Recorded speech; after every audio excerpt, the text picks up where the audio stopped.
a warning?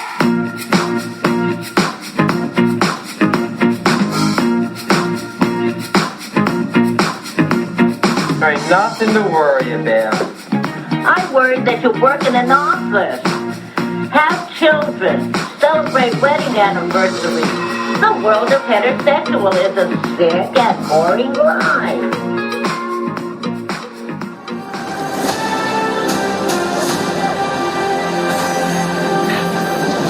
Your choices, your actions, that's what makes you who you are.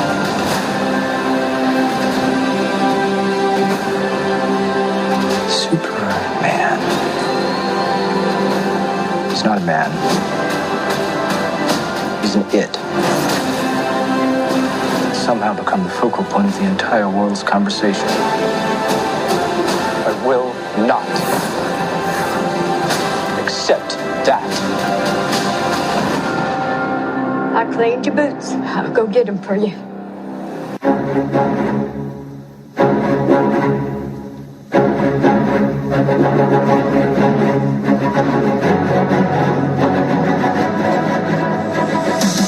Welcome back to the show, listeners. Welcome back.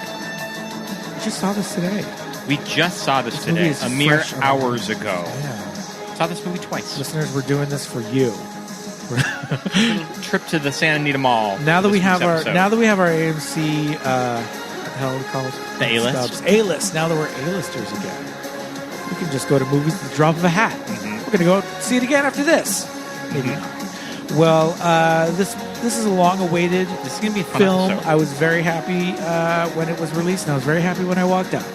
Listeners, my name's Pete. And I'm Scott, And these are the movies that made us gay. It's a bird, it's a plane, it's our bestie Billy Roach. Billy. On for the Superman episode. Welcome back. Ready for me to talk about Superman for hours again? I mean, I was just yes, saying, frankly, your Superman 2 episode, I had to do 2 cuts of it, that I had to do a rare director's cut of an episode that is longer. The Zack Snyder. Yeah. We had to do the Zack Snyder Superman 2 cut. It's also in black of and white, our which is episode. weird Yeah. because there's no There's visual no video element. component to this. But it kind of helped me out when I was running behind on episodes that I just did it on a regular feed a few years ago. Release it. That we just decided to release it as its own episode. But Yeah. welcome to the show. We saw this movie with you Yes. last week. Last week. Early adopters. Preview night. Yeah. You know, I love when we go see movies on preview night or opening night or whatever. People at work are like, "Oh, I'm going to go see like blah blah blah like tomorrow," and I'm like, I saw it already. Already saw That's it. nice. Enjoy it. I came into work the next day and was like, "Did you see it already?" I was like, "Of course I saw it already." Well, Billy, you're our resident Superman expert, so we're going to have a lot of questions. No It's going to be pressure. a good Superman discussion. Yeah. I mean, I feel like Boy, there's a lot to Superman, discuss, too. Superman himself is like a patron saint of like young gay man too. Okay. Always just kind of a moment is Chris in that original movie. Chris Reeve, Yeah. Chris Reeve. icon, Icon. love him. Magnetic. I mean, even I've said this a couple of times. I've probably said it on this podcast a couple of times. That was one of the very earliest times in my life when I was just like,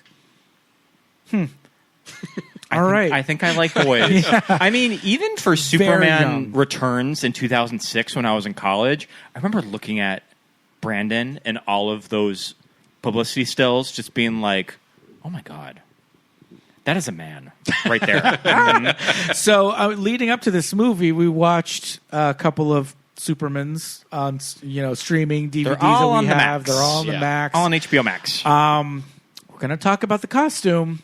Oh, yeah. Oh yeah, I have. Yeah. I let's get into it. need to know your We're opinions. going to talk about the costume. We're going to talk Okay. about a lot of stuff. I mean, right now this movie is a hot topic Yeah. issue on social media.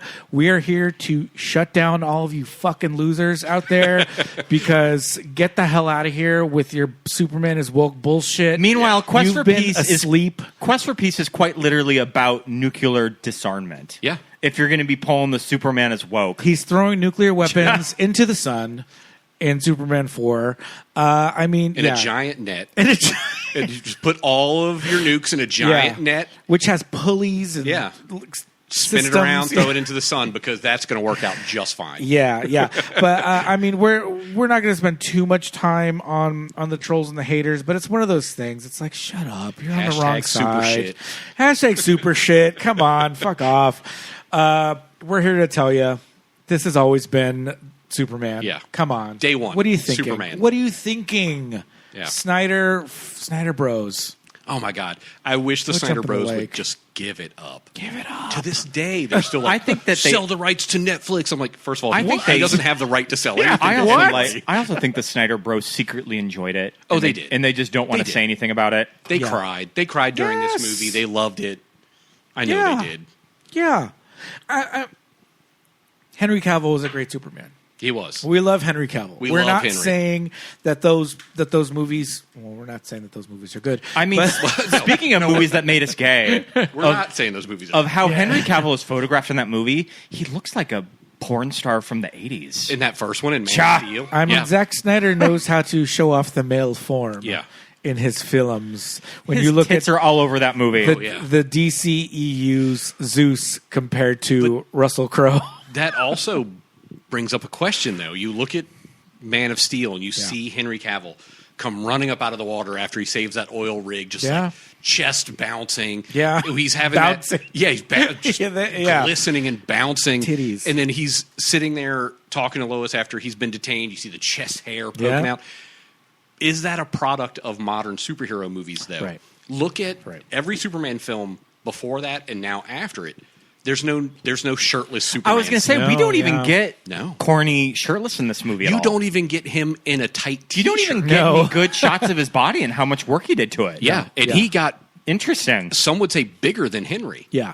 Oh, It's yeah, I think hard, so. It's hard to see because the suit isn't as form-fitting. No. You And don't get him in tight clothing. Even his Clark white Oxford shirt and slacks, you can cut a white button-down shirt, like slim fits or whatever, and it fit him well, but it didn't fit him tightly, like they could have. But I noticed something on my... I was going to say second viewing. I noticed it on the first one. Sure. When he's talking to Lois in that apartment, no slouchy jacket on. The shirt's a little loose. When he gets up and leaves, those pants really fit his ass, though. Yeah. You get that. Because that's the thing about like dress slacks. It's like they may be a little bit more looser. That's just how American dress slacks fit. But I found that interesting that's something, and maybe that is just Snyder's appreciation of the male form with Henry Cavill, but that's never been necessary in a Superman film. Right. And then you get to all these Marvel films, Yeah. and they're showing you how much work was done. We're getting True, yeah. Chris Evans shirtless. We're getting Thor shirtless. Almost That big shot of scene. every movie. That big shot of Pratt in the first Guardians of the Galaxy. Exactly. Yeah. We're like, hey, he's no longer Fat Pratt Yeah. from Parks and Rec. Yeah. Look at this guy. this isn't Andy anymore. Yeah, I mean, I think the closest we got is maybe Brandon Routh in his Aussie bum Oh, I was going to say, we need to... briefs. Should we save this for later? What's Because it? I do The brief want to conversation? have a conversation about the Superman We're going to talk about the suit for sure. We'll put a pen in it. We're going to table that. Suit. We'll get to the suits. Because the briefs I in wanna talk about Superman that. Returns are very skimpy. Granted, he's wearing a whole suit, but it's like the brief itself is low cut, mama. If you're wearing that alone, it's like You're ready to go to a Bryan you have Singer to- pool party. You have to break out the manscape and get to town. This movie, on the other hand, we'll talk about it when we get there. But I mean, this movie was a long time coming. We first saw teasers for this a year ago, right? I mean, not teasers. So but- Not teasers, but we had those photo leaks, quote unquote leaks. Sure, Because right. it shot, high because it quality shot leaks. early last year. I mean, Gunn had been doing work on this movie since around mid 2022. Okay, so did this start as a sequel to Man of Steel? Was James Gunn sort of brought in with DC to sort of vamp up to fix Snyder's Man of Steel? From my understanding, he was brought in to kind of give the DCEU, which is what they're calling Snyder's, right, a boost. He was offered Superman. Yeah. And then he said no because he didn't know how to tell that story. So he was going to be So he was offered to do a traditional sequel to Henry Cavill's Man of Steel. Then I believe so, or like a soft. That reboot. makes sense. Yeah, and then he just turned it down because he's like, I don't know how to tell a story about Superman. That's not who I am. And do you think that something like the Suicide Squad was like what they agreed on? Yeah, because that we want you for something. They wanted him for something because at that time he was going through all those issues with Marvel when those old tweets resurfaced. So Disney fired him, and Warner Brothers DC was like, we'll take you. Yeah. we understand those were old tweets. Come and make a movie for us. And then he stuck to something that's more his sensibility, and he did the Suicide Squad, which was fantastic. It was a lot of fun. Yeah.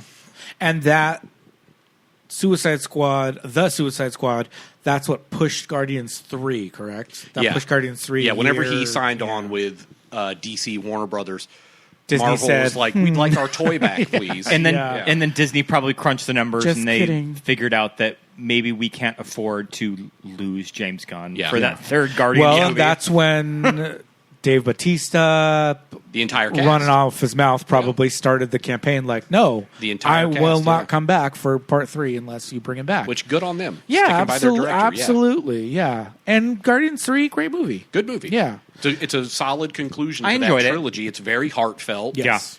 Yeah, which is also kind of a bit of a turn for James Gunn.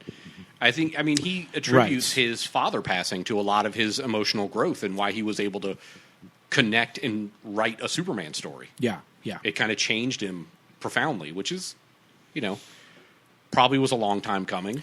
So. Yeah, yeah. I mean, that's the thing about Superman and the character.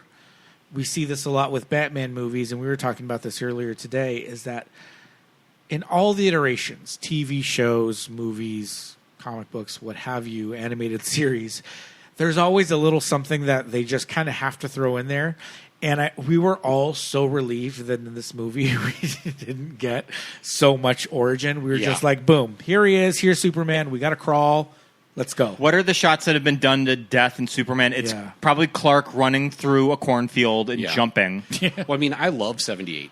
I love it. I love it. I love. We have it playing right now. Yeah, it's on in the background as we're recording. I love 78, but you spend a solid hour of that movie, dealing with Krypton, as Brando says, Krypton, and then the Smallville stuff before we ever get to Metropolis, before we ever meet Lois, Perry, Jimmy, any of the other main players. You spend an hour of that film, and I'm fine. James has said this himself, and I'm completely fine. I never need to see Krypton explode again.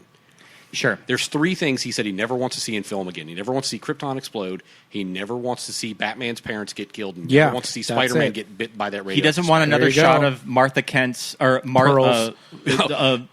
Why did you say that name? Who's Batman's mom? Well, I guess they're both Wayne. Martha Wayne. They're both Martha. Yeah. It's what brought them together. Yeah. One more shot of the pearls breaking. Yeah.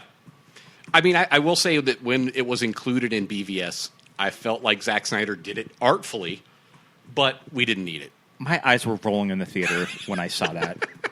When you saw that gun get stuck on the pearls as they burst away in that signature slow motion.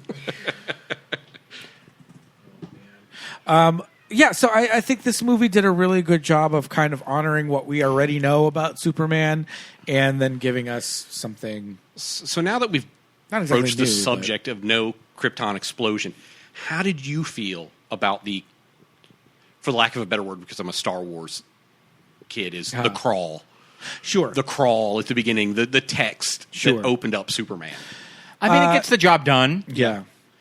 What are do they call them metahumans? Metahumans. Yeah. The DC universe. And I'm assuming that metahumans is like The Flash. any fantastical DC character besides Batman. It's anybody with power. Anybody with a metahuman. power Yeah. is a metahuman. Yeah. But that opening crawl, Billy, you may not be super familiar with this. Actually, you may be, but Scott and I always talk about this on one of the Drag Race casting special in season 3. And I'm going to forget her name, but I'll remember it. It was a audition tape, and one of the drag queens said, she didn't make it on the show, but she said, I am Vivica Westwood Muglia. Right now we're in the middle of the Bronx, in the middle of the projects, in the middle of the night. and that's what I was getting from that. When you were reading it, that's what you're getting? 3 million years ago. 3 centuries ago. Yeah. 30 years ago. 30 years ago, 3 days ago. It was like 3 hours ago. I was like, oh, okay, in the middle of the night. That's what I was getting from that. But, I mean, was that, I don't know if this is apocryphal or not, but we're getting a lot of, like, information about the cast and all that, and now we're finding out that, like, David is a big Star Wars fan, Yeah. so, like, was it kind of his maybe quote-unquote idea to include this crawl at the beginning? I don't know. That would be interesting if it was, but I think it's just James Gunn trying to be efficient. Like, he's like, let's just bring we're not everybody going to up to talk speed. about Krypton. Yeah. Here's the information. We're not going to even waste 15 minutes of film time to do some sort of a prologue. Right. Yeah. Right. I think it was WB. I think it was the Flash television series that, for me as a casual DC fan, was really the first time that they kind of went hard on metahumans. And You're talking about the Grant Gustin. the Grant Gustin Not the season, right. 90s, yeah. No, which I have on DVD. I bought it We've at yet a to used watch bookstore. it. I love that yeah, show. I bought it I at love a it. used bookstore. I found the entire Our series. internet was out last week when we were doing a Patreon episode, and we thought about breaking into it. that crazy Spectrum outage. I 2 weeks ago. love just having a DVD box set Yeah. for when your internet goes down Yeah. that you can throw in. Yeah. Mine is Batman 66. There you go. Or Superboy. I Have you ever seen our seasons of Superboy? Have you ever seen our box set of Batman 66? Yes, I have. We have a the nice nice big we have the one, nice yes. Blu-ray set. Yeah. Yeah, I have the Love it. meager Blu-ray set. But yes, I also break into my Ours was gifted. So. 80s Superboy seasons. Wow. There's I a don't think show. I've seen any of that. Oh, I barely remember it like as it aired. you would love it. It is so dated. Oh, I'm sure. I I'm love sure. it. I mean, speaking of dated, we say we have Superman 79 or 78? 78. 78 on right now, and we just finished Superman flying Lois through Metropolis and the Oh, I love that world. scene. Yeah. Well, I guess it's the other movies where he's flying her through like Egypt. It's very like whole new world. But also the horniest interview you've ever seen. I mean, Those scenes in Superman 4, Quest for Peace, remind me of when Pee-wee would go on Letterman. yeah, green screen extravaganza. But in '78, it's like is it in the theatrical release where she does her little like poem as they're like flying through the air? Yeah. I love it. It's her spoken word. I love her spoken word. Yeah. Like, oh, it's so good. But that was another thing that we didn't need to get of like Superman. Like, hey, Lois, I'm going to show you like No. We started all of the national landmarks of our great country. But we've started 3 months into their relationship in Yes. this film, and I love it. And it's why the last scene of them having their little moment after everything is maybe a little more effective. Yeah. Yeah. Is after everything that we've been through, that's when we're getting the big Lois and Clark moment, the big romance. He's sweeping her off her feet. Yeah. Yeah, well, because we've kind of been teased up until this point. We get them making out in the kitchen, and then the hug and him telling her that he loves her. And with the big battle going on with the imp in the background with just like this beautiful color palette, and then it leads up to this big emotional scene at the end between the two of them, which is beautiful. That scene where that crazy interdimensional eyeball is flying around and it's just in the background. Yeah. It is done so well. It is, but that's like patented James Gunn stuff. Yeah. Yeah. I was going to say that shot's very James Yeah, Gunn. here's something crazy happening in the background that has no bearing on what's actually happening in the foreground. Yeah. We're just having this kind of serious conversation with this really goofy thing happening. It's a in the little background. Family Guy. They like to do that. I love a it. lot. Well, because you also see Green Lantern's giant baseball bat swinging Oh around my back god! there. Yeah. James Gunn loves a giant kaiju with like a big eyeball. Yeah. Like they're beating up the one's eyeball, and then the interdimensional one is kind of just a big eyeball floating around. And Well, the and then starfish, the starfish in in the Suicide Squad. Yeah. Which, let me tell you, when I saw Starro the Conqueror, is his name, Sure. in that film, I knew at that moment, okay, James Gunn can do something. I knew it. Yeah. As soon as I saw that, because Starro the Conqueror is something that's just ridiculous enough. I never thought I'd see it on the big screen. Right. And then when Sure. I saw it in that film, I was like, oh yeah, he's got this. Yeah. It's great. Yeah. But I will say, leading up to the film's release, I was over the moon. Like, I was ecstatic. I was like, this is going to be the movie I've been waiting for 30 years. This is going to be the Superman film. And then mere days before the movie comes out, I get really nervous. Because I'm like, what if I've hyped it up too much? What if I shouldn't have bought that Funko Pop? I'm so overhyped. I'm like, what if all of these people that I brought to the movie theater with me to watch this film walk outside and go, wow, that was horseshit. What was that? And I'll tell you when I turned, very early in the film. Sure. You get the crawl. He hits the ice. Krypto takes him to the fortress, which is beautiful in this film. Yeah. Krypto takes him to the fortress. He gets the speed healing from the sun. He falls off the table. The first word out of Superman's mouth was, golly. And I said, yes, sure. I said, that's it. That's Superman. I'm in. That's it.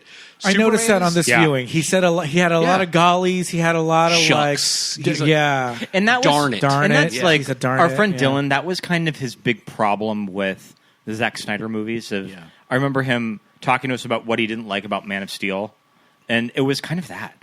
That it's not really the character of Superman. It's not. Right. It's a deconstruction of Superman. Yeah. And I recently, as I told you guys earlier, I recently watched every Henry Cavill Superman movie back to back. I clocked in for work essentially and did 8 hours of Henry Cavill Superman. Yeah. And I spent so much of that time looking at him, just being like, God, he scowls a lot in this film. Yeah. He's got a furrowed brow like the entire film. You barely get any levity from Superman in those movies. And what's funny is when you do get those moments of levity, it's after sitting through 4 hours of the Zack Snyder cut of Justice League at the end when he's wearing a fully black costume and he's smiling. I'm like, something is off here. Yeah. Something's off here. Yeah, it took me a while to figure it out, but in the Snyder Supermans and the Henry Cavill, you don't get a lot of Clark. You don't. No. And if you do, it's shirtless Clark or I'm nomadic Clark or whatever, but Clark, you don't get reporter. fully clothed in a bathtub. Yeah. You don't get like reporter Clark Kent working at the Bugle. The what? The what? The planet. Sorry, Spider-Man. Sorry, Spider-Man. Same color palette. So I have so one of my questions for you, since you are a Superman expert, is can you give us a brief oral history of the unmade Superman movies after Quest for Peace, leading up to, I mean, I'm not going to even say Bryan Singer's Superman. I'm going to say Tim Burton's canceled Superman that probably made it the farthest. Yes. So I know Reeves floated a Superman 5. He wanted to bring Brainiac in because he'd been reading the comics and he got familiar with the character. But after the failure that was Superman 4, that never happened. Produced by Canon. And it was a mess. It was a complete mess. Reused footage from earlier films. Terrible special effects. So I think that only made it to the talks phase. And then it went no further than he had his accident, and it was never going to happen. So this would have been probably in the early to mid... Did he have his accident around 95, 96? He had his accident in early 90s. 94, 95. Okay, so this would have been in development in the early 90s. Early 90s, yeah, because I think 4 was 87. And that would have been back when so this would have been 89, 90. Warner would have been back producing the movies. Yes, yeah, because they had gotten the rights back at that point, but it never came to fruition. And then there was in the early 2000s, there was a Batman Superman film. I always remember that on the Yahoo Movies page. The Batman Superman? The Batman Superman movie. The Batman Superman movie that got a poster in I Am Legend. Wow. Okay. So this was being floated around after Returns. So it'd really been a dead space until Returns came out because J.J. Abrams had a couple failed attempts to make a movie that eventually became Returns. Sure. So there was Superman Flyby that went through 2 drafts that are both drastically different. The first draft of that, which both of the scripts are online, you can easily find them. They're so insane. And this was really the beginning of the J.J. Abrams mystery box. You can tell. He's like, we're going to make sequels, but I'm not going to answer this question. Somebody else will. And this would have been around 95? This was 98, 99. Okay, but isn't kind of 98, 99 around when, if Tim Burton did get the green light to make those movies, wouldn't it have been I think around... it would have been 98. Because I think that Tim Burton kind of fell back on Sleepy Hollow when all of that was canceled. Yes. So these went into early production, like writing phases, right after the Burton film fell through. Okay. They brought on J.J. Abrams. I want to say it was 99. Yeah, because Okay. Burton was That 98. makes sense. So it was 99 into the early 2000s because it went through a couple rewrites. Superman Flyby, the first draft, is an insane film. Krypton never blows up. Okay. Kal-El, Clark, Superman, whatever you want to call him, is sent to Earth by his father, Jor-El, who is the king of Krypton. I feel like, yeah. He was sent to Earth so his son wouldn't be used as a bargaining chip in a civil war. So after he comes to Earth, it's pretty much your standard Superman fare. You know, he grows up in Kansas, Mom and Pa Kent. He becomes a reporter. But then you find out throughout the story that we meet Lex Luthor, and he is a CIA agent. Oh.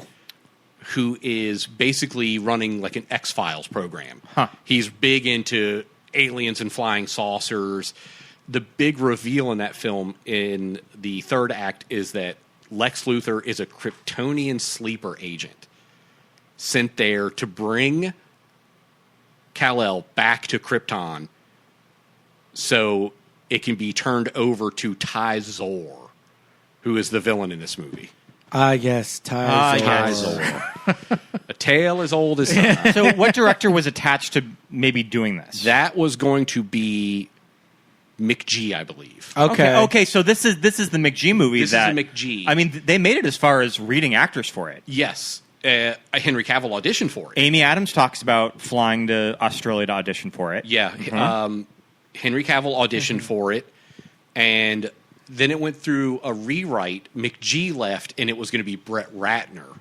Right. And okay. the rewrite Sure. made it a little more closer to the source material. Lex Luthor wasn't a billionaire in this. He was a professor, but he was a scientist with a full head of hair, beautiful hair. Oh. But then he gets infected by kryptonite and his hair falls out. So All right. Okay. But it takes a more traditional route in this. I want to say it was a third draft after McG left because he didn't want to fly to Australia. I was going to say, Yeah, he has whatever happened to McGee's fear of flying? Fear of flying. He wouldn't go to Australia, yeah. So then Ratner came on, and eventually the whole thing dissolved, and a good chunk of that last draft is actually in Superman Returns. The plane sequence, one of the best sequences in Returns, was in that draft of Superman Flyby. I like that. We just did a Superman Returns rewatch. Oh, boy. I wanted it to be one of those movies that I really enjoyed the rewatch, but that movie is long. It is. It is long. Over You also have 2.5 hours. Thoughts on Kate Bosworth in that Kate movie. Bosworth is terrible. She's so boring. It should have been Kerry Russell, and I know that it was pretty much between her and Kerry Russell who got it. But do you think that was because of the JJ connection? And then once he left, Sure, maybe that probably broke down. Fell apart. Yeah. I just have problems with the Pulitzer Prize winning author. Not knowing how to spell. I mean, I know that's why part the of world doesn't need Superman. Yeah, I know that's it's part of of the Lois's character. She's terrible at spelling. But the word that they said in the movies, how many F's are in something that I'm like, Mama, if you don't know that, you are fired. Go find another job because that is crazy. But that's why we have editors and spell check. There you go. But I mean, It's fine. there's things that I like about Superman Returns. I think Brandon Routh is really good in it. Yeah, for his first major film, Yeah. he's really good in it. So that movie is color corrected within an inch of its life. It's very it's to very death. mid 2000s Right? blockbuster. Very mid 2000s, the way it's color corrected. And the whole time we're sitting there going, his eyes look crazy. Do his eyes look This crazy? is when I texted Why you do his about eyes look crazy? Superman's eye color. His Yeah. eyes are crazy because Brandon Routh has these Because Brandon Routh is brown. deep brown And eyes. he has the type of face that he should have brown eyes. Yeah. Well, Yeah. I mean, but okay. But they also put these crazy blue contacts. The contacts are nuts, and then the color correction is Yeah. even. They pump it up even more. And I don't know. Well, actually, I was going to say maybe it was because we were watching our DVD, but our DVD kind of bit the dust, so we moved over to Max. We got after a better, about 20 minutes. We got a better stream of it. And Max was a 4K stream, so I was like, I can't blame the DVD upscaling. That scene where the bullet hits his eyeball and you see that blue, Yeah. that bright blue Yeah. contact. Yeah. Yeah, that was... Luckily, when he came back to portray the character again on the CW, they didn't make him wear the contacts. Okay, And you that's better. told me that Dean Cain is the only Superman with brown eyes. that they let him have brown eyes. I think they let him have brown eyes. So eyes. interesting. Yeah, they let him have brown eyes. Yeah. So Superman's black hair. Love it, right? In the Gotta be comics, black. it's Black. that blue sheen, blue sheen. in Yep. the black in the black hair. We love it. It's so cool. David in this movie, his hair is black. When you see it in the sunlight, there's brown. It's a very, very dark brown, but it's definitely. I would think it's darker than his normal hair. I think they probably dyed it.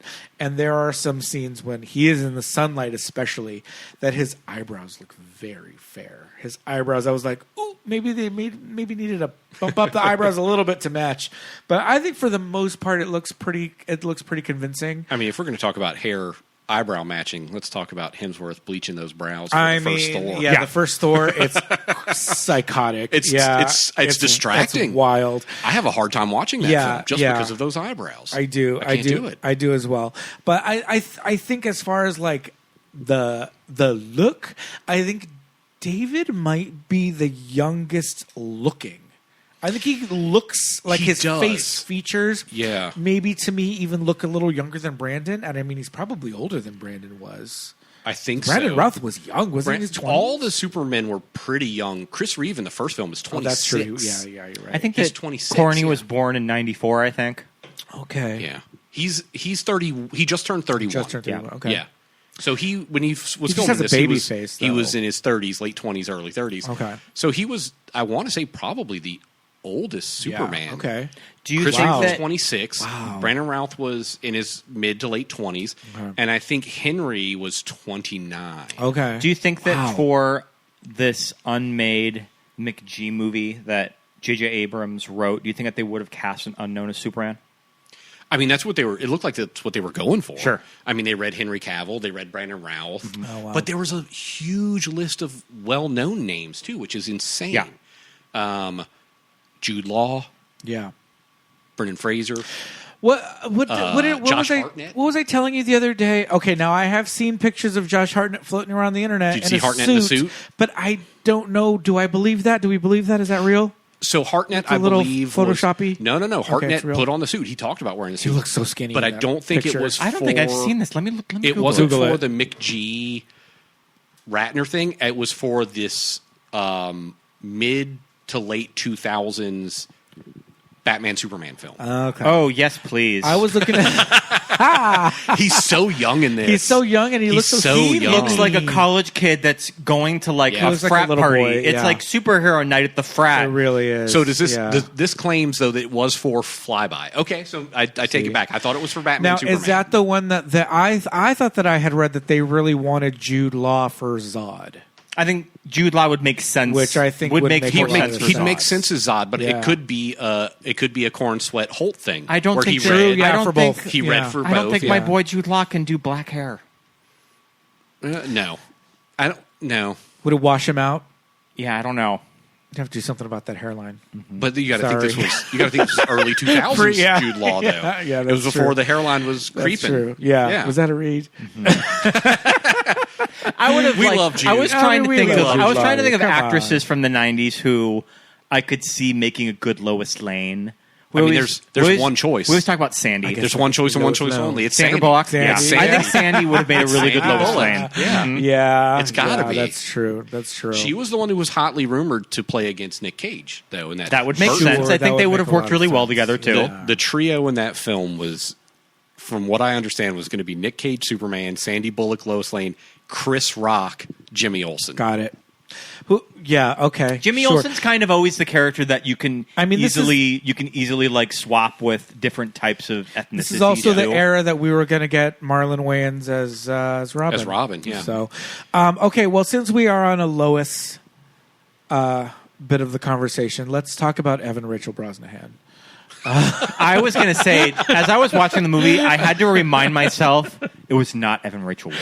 Really? The I mean, this resemblance is probably is something that wild. probably both of them have got Yeah. their entire careers. That probably people stop Evan Rachel Wood on the street and say, "Oh, I love you." Well, the in thing Mrs. is, I never saw it. I can see it in here. Mrs. Maisel. Yeah. I see it with this haircut. It's just the haircut, With the yeah. longer hair, you see it. With the Mrs. Maisel, little Bob, you don't see it.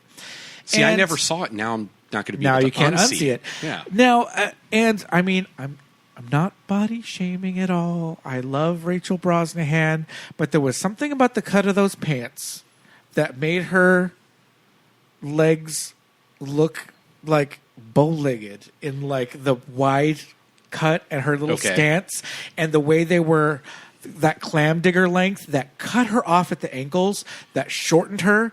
And so it made her look a little hobbity. And I was like, but she's not wide. She's not hippie at all. But those wide, like, they were like gaucho pants. And I was like, she's a reporter. Okayed, she's a reporter for the Daily Planet. Who okayed these gauchos? I was not. She also had a very powerful walk, so I wonder if it was like a character choice. And she had a chunky, like a chunky Doc Martin, the whole time. She was wearing like a chunky, like a. Well, let's not boot. forget, she's punk rock. There you go. That's what it was. What it is. That's what it is. Yeah. The one thing that I think that this script does really well with Lois is actually giving her business that is just not a damsel in distress. You know, but that's low. I feel like Lois is a badass that can go toe to toe with Clark and be like. There are a couple things that this movie just nailed. Yeah. It got right, and it got characters right, like Lois, like. Well, I was going to say Jimmy. Jimmy's always been a dork. But in this movie, he is the CEO of sex. I was going to say, in this movie, he's swinging that dick around like every I mean, not to get off of Lois, no, but like fine. that was the biggest runner and the part of the film that I loved. Yeah, that Jimmy Olsen. Who's the actor that plays Jimmy Olsen? Skylar Gisondo. Yeah. I mean, okay, but he's also super cute. Skylar Gisondo's super cute, but also. Every woman in Metropolis is just like, woo, Jimmy. Like, panties are coming off. I didn't notice it in my first viewing.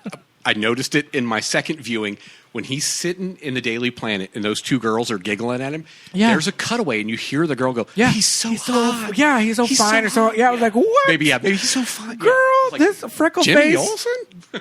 Alfred E. Newman looking. This is just dorks like James Gunn of that. Is that a character thing? No. I think it's just. I think it's a subversion of the character, but I love it. I think it's funny. It's funny. I think it's just dorks like James Gunn, that just want this character to have swagger. Yeah, I mean, look at his wife, though. I mean, you know, he's doing okay. But is she someone or is she just really pretty?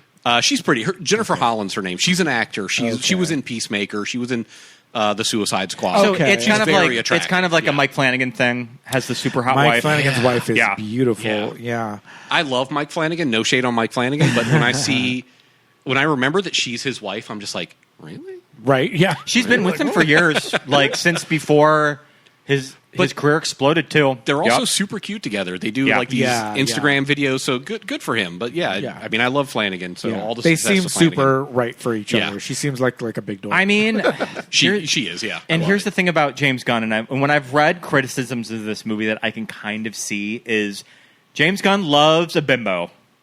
Okay. James Gunn loves a bimbo. Yeah. I mean, Scott wants to talk about. What is her name? Ooh, who's the sexy, the like busty Cat Grant? Cat Grant. What? But isn't that kind this of reporter how Cat from the Grant Daily Planet? Yeah. Cat Grant is the gossip columnist, and she's always been kind of like the sexy. Yeah, so the bimbo. It's built into the character that you can kind of have a little more fun with her. Exactly. And somebody had, speaking of criticisms of this film, because it's not perfect. It's great. I think it's great. It's not perfect. Yeah. But one of the things I loved about it, which I thought was a criticism at first, and it kind of faded away on my second viewing. Cat Grant. Look at her. She's fierce. She looks like she should be on like an episode of Dynasty. Yeah. This looks like God. I'm trying to think of the actor's name. Lonnie Anderson. Oh, that looks like Morgan Fairchild. Morgan Fairchild. Yes, exactly. Who I just saw the other day rewatching Superman and Lois. Oh, is she? I'm sorry, Lois and Clark. Lois and Clark. My The bad. Adventures of Superman. Those titles are so similar. They're a little too. I get them mixed up all the time. Yeah. But what I was saying though is like there are so many characters in this film, and that was something I was afraid of going into this. Is this going to be a Superman film? We have so many characters. Sure.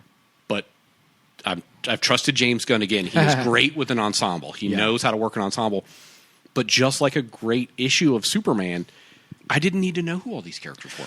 Yeah. They come in, they come out. They're a lot of them are set decoration. Like, some of them have lines. I know who Cat Grant is. I know who Steve Lombard is. Sometimes they're in no issues. Sometimes they're in a lot of the issues. And I like the way they were used. I didn't really have a huge problem with that.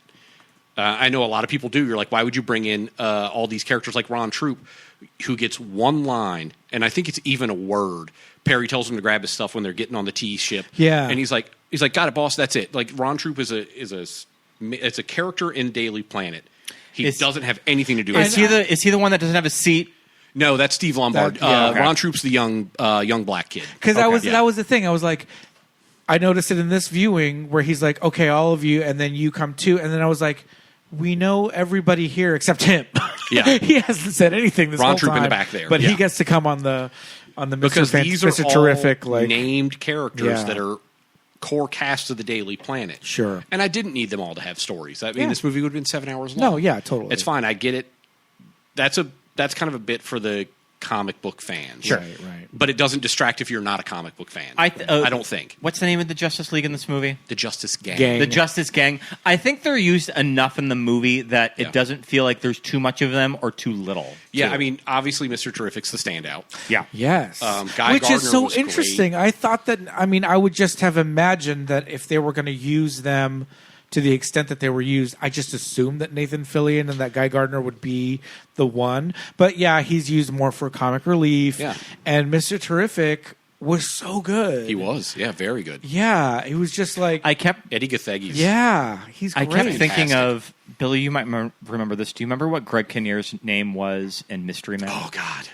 It's something very similar. Is it? I'm gonna It's look not it Captain up. I'm gonna look Fantastic. it Is up. it Captain Awesome or Captain I can't- Awesome? Yeah, It's something I like just that. kept thinking of Greg Kinnear in Yeah, Mystery Men. with all his corporate logos. Mystery Men. Do you think that's a movie that holds up? I think so. I think now it would be kind of fun to It's- watch it. His name is Captain Amazing. Captain Captain Amazing. Amazing. I knew that it was Got pretty it. similar. I think Mystery Men would probably be more fun to watch now just because of over saturation of Of the superhero superhero. movies that it Yeah. might be kind of, I don't know. I think that you might read into it a different way now. It'd come out on the other side. Yeah, for sure. Yeah. But I mean, they even talk about Mr. Terrific's name, like Right, yeah. with the Justice Gang. You think With about a name like, Mr. Terrific, you don't yeah, get a vote. You don't get a vote. Yeah, I love it. Yeah, yeah. But I mean, he's obviously the standout. Guy With his Gardner, Green circles. Lantern was great.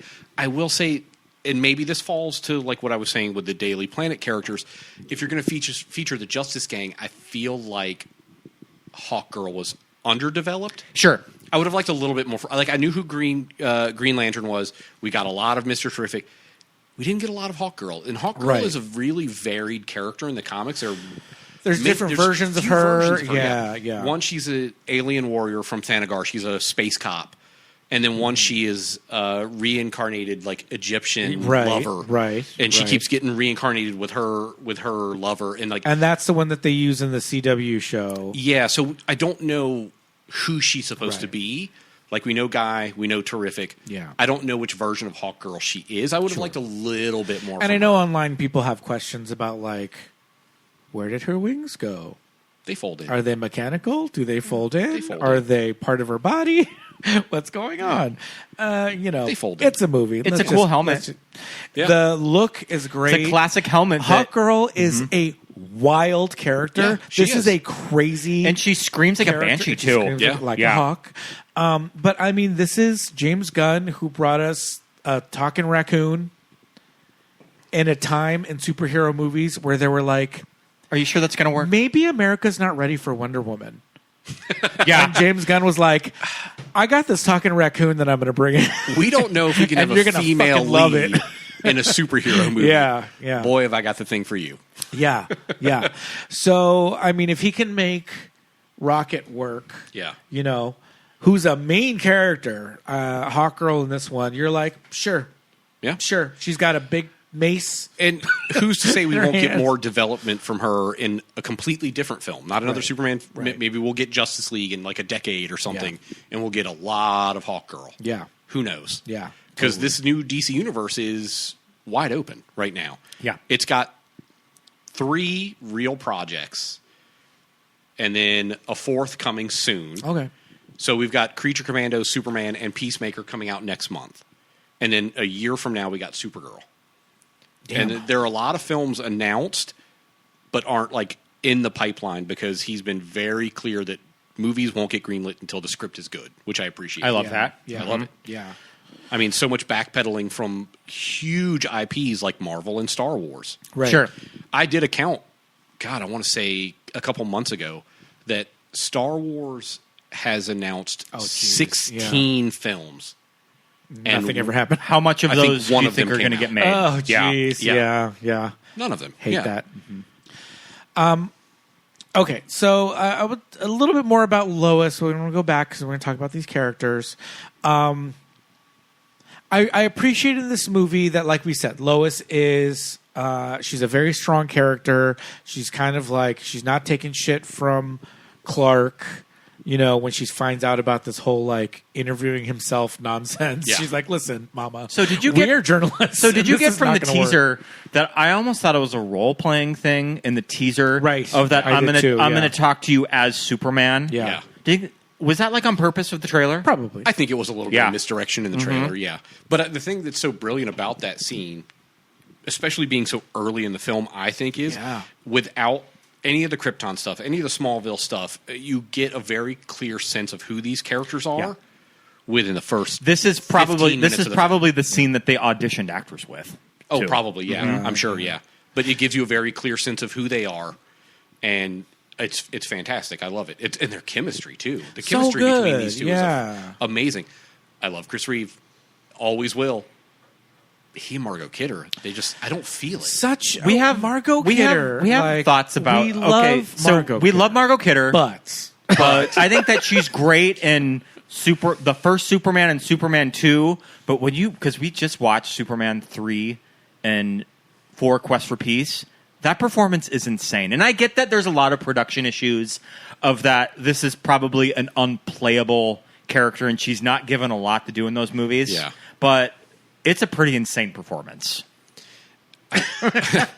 I love a lot of the asterisks you have to apply now that you've seen different versions of these characters. Like, oh, we love Kidder, we love her, but we love her. There's but something come clearly that on, works, It's cuckoo.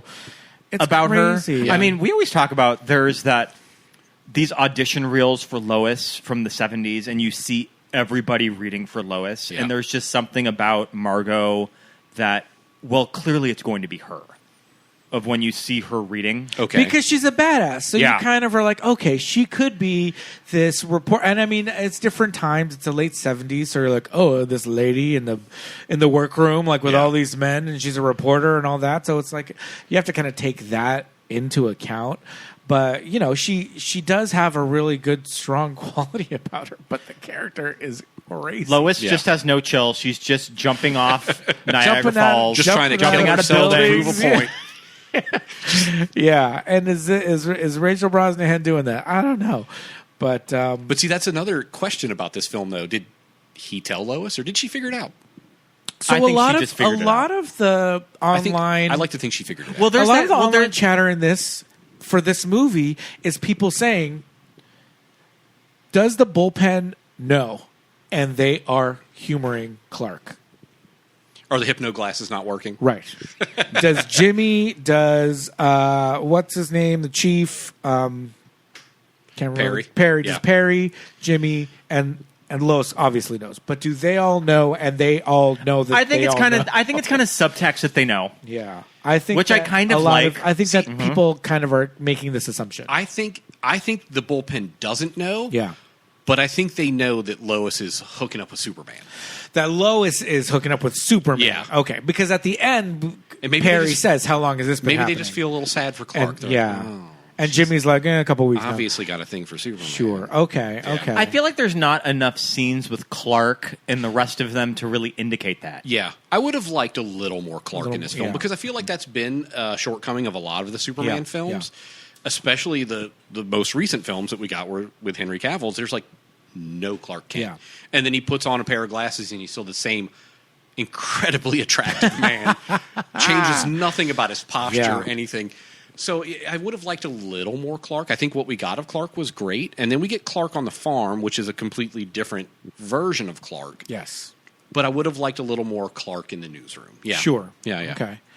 I mean, since you mentioned Clark on the farm, should we mention Ma and Pa Kent. Mom, Pa Kent, everybody loves to bitch about in this movie. I think they're very endearing. So this is, I do, yeah. So this is I not, like them. So this is not Margot Martindale as This is not Margot Martindale or June Squibb, but no, they're it's definitely of that type of actor. Well, I was getting a little Leslie Jordan. I was getting a little. Instead, I have the world's oldest girl. I was getting a little Beverly Leslie from Miss Walker. I will say that actress, and I cannot remember her name, so sorry. I haven't committed it to memory just Vera yet. something. Yeah. She was on the red carpet, and I saw a bit of it, and that is just who she is. Sure. That's just who she is. She's not putting it on. Okay. Of how she's talking into her iPhone. Yeah, she showed up to the red carpet wearing a beige pantsuit with a little Superman necklace on, and I loved it. I was like, oh, mom. But yeah, Neva Howell. I like Mom Pa Kent in this movie. Neva Howell and Pruitt Taylor Vince. Yeah, I mean, I did say they were a little hillbilly, but you know, I'd seen that's Kansas. Pruitt in a few other things. Yeah. And he's a big working character actor. He is, and he's a very good actor. Yes. Yeah. They needed him for a very specific thing in this movie, and he delivered. Yeah. Very emotional scene between him and Clark, and it was beautiful. Yeah. Well, that thing that she says about like, well, when it comes to Clark, like he's a big mush. Yeah. Do people in Kansas have accents like that? Southern adjacent. They do. I don't know. Yeah. It's the middle. It's right in the middle. Some of these films it's so hard to pinpoint. Yeah. Where we know it's supposed to be Kansas, Yeah, but yeah. by some of the accents, we have no clue where these things take place. Yeah. But then you look at Schneider in Smallville; he had a Southern accent as well. Okay, that's because I think true. Schneider is also, John Schneider. he comes from the South, so. But then you have Costner, who has none. No. So I guess it's just open to interpretation. Yeah. You know. Yeah. It's just so funny the way Kevin Costner and Diane Lane played the characters so stoic, and it's like I think that's so much of like Superman on film is this like stoic, like seriousness, and I think this movie is the injection that Superman needed to realize that Superman is fun. Yeah, I mentioned earlier him saying "golly" when he fell out of the chair. Yeah, Superman is corny. Yeah. Superman's hokey. Yeah. And that's okay. That's just who the character is. You just have to embrace that because at his core, he's just a good guy. Right. He just wants to help people. Yeah. And we're told that over and over and over again in this film, and I'm okay with it. Yeah. I like Superman stopping mid-battle to save a squirrel. Oh, that's peak Superman. I was thinking about how he can get this giant creature to an intergalactic zoo. I'm okay with that. These are core elements of the character from the comics, from the animated series, and we've just never allowed Superman to be quirky on film. Right. The closest we got was Chris Reeve. Yes. I was telling Pete that it would have been really interesting to watch this movie sitting next to Bryan Singer because I could see the big issue with Bryan Singer is Ma and Pa Kent's house. Because in this movie, it looks very like this is just what it's a house. This It is looks what like a farmhouses real house. look like Yeah. in the Midwest. It's just it's a single story ranch house. Yeah. And it's not the picturesque farmhouse It's that not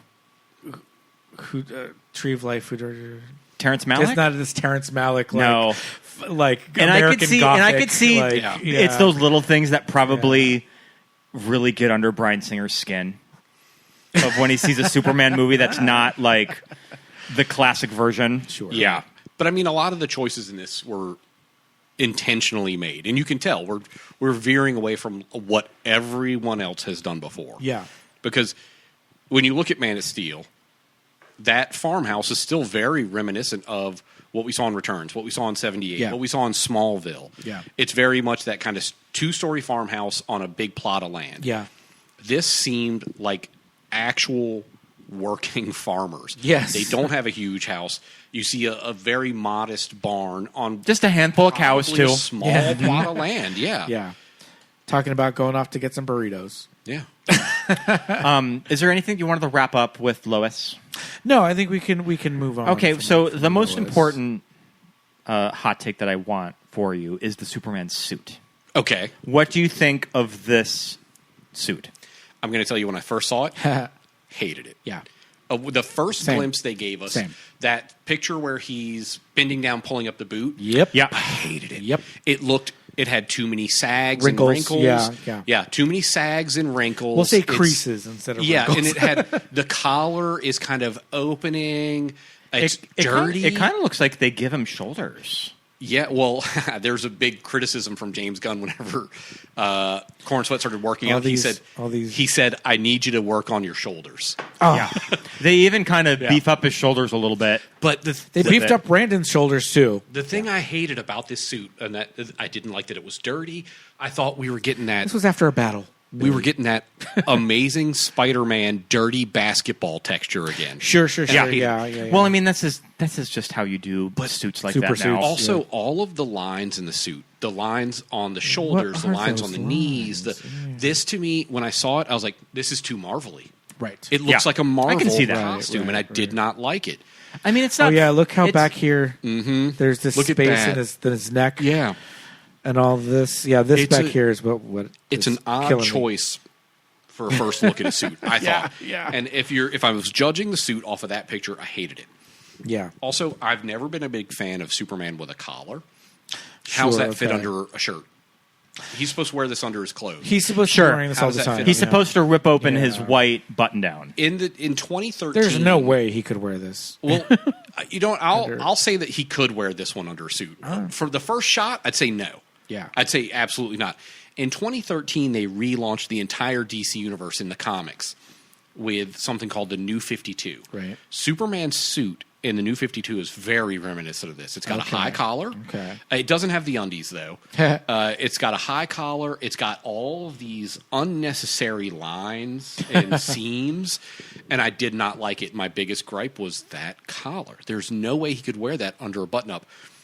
Looking at this, there's no way he could wear that under a button-up. When you see him standing up, it sits a little lower. Sure. So something with a collar might cover it. I came around to this suit when all those leaks started happening last year. We got all the set pics. Mm-hmm. I got to see how vibrant the colors were. Yeah. The color It's palette. it's a good shade of blue. It's almost Well, the one red, for too. one Yeah. to the Chris Reeve suit. It's Yeah. the colors are so similar. Yeah. And I will say one thing that I love about this suit that we have not seen on the big screen. It's happened on television. Mm-hmm. We have not seen it on the big screen since Quest for Peace, the symbol on the cape. Right, on the back Sure. of the cape. Yeah, Yeah. the symbol on the cape.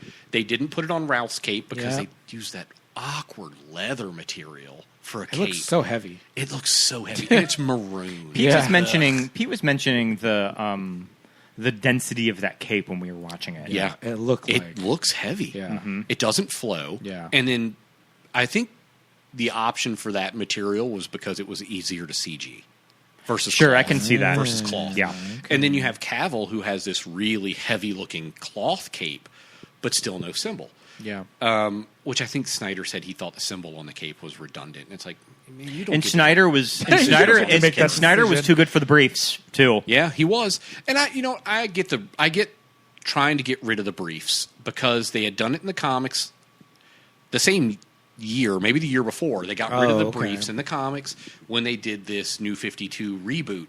So it's an attempt to modernize the suit. So there are enough elements there to make the suit still look familiar and classic in the comic that we're missing in Man of Steel. There's not enough red How do you feel about the cut of the briefs for In this for movie. David. for David? Yeah. I like it. Yeah. They're kind of granny panties. They're They're kind of a little big. It's giving me a Full- little fullbacks. underwear Yeah. model, Fullbacks. underwear model, and like Yeah. Sears. I don't mind it. Not a I like it. It's very I classic. don't mind it. Yeah, it's Yeah. And they're big. You know, it's mentioned about Brandon's Brandon's briefs just Those fitting him are like Aussie bum. an Aussie bum boy. Who's yeah. who's the drag race underwear guy? Marco? Marco. Marco No, not Marco? Marco. The other guy who does the underwear. Is it Marco? Andrew Christian? Andrew Christian. Yeah. Yeah, they're Those little. those briefs are so small on that suit. Yeah, they're pretty slutty. They're cut really low, so you get his little hip Yeah. bone, and then they're up really high on that leg. Yeah, they're so Gosh, high. I have a side by side French cut open bikini. right now that Henry Cavill is oddly vacant from. I don't know why, but Maybe it's just a Trunks comparison. This famous Nick Cage Superman. Look at that G-string. I was going to say Nick Cage looks like he's wearing like a thong or a jockstrap. Yeah, that's a jockstrap. And I got a brief aside. We're talking about the costumes. Can I tell you? There's a small part of my '90s superhero heart where I miss those rubber suits. Yeah, I do. Something about them is so like now nostalgic. Those weird rubber suits where Michael Keaton didn't have to work out.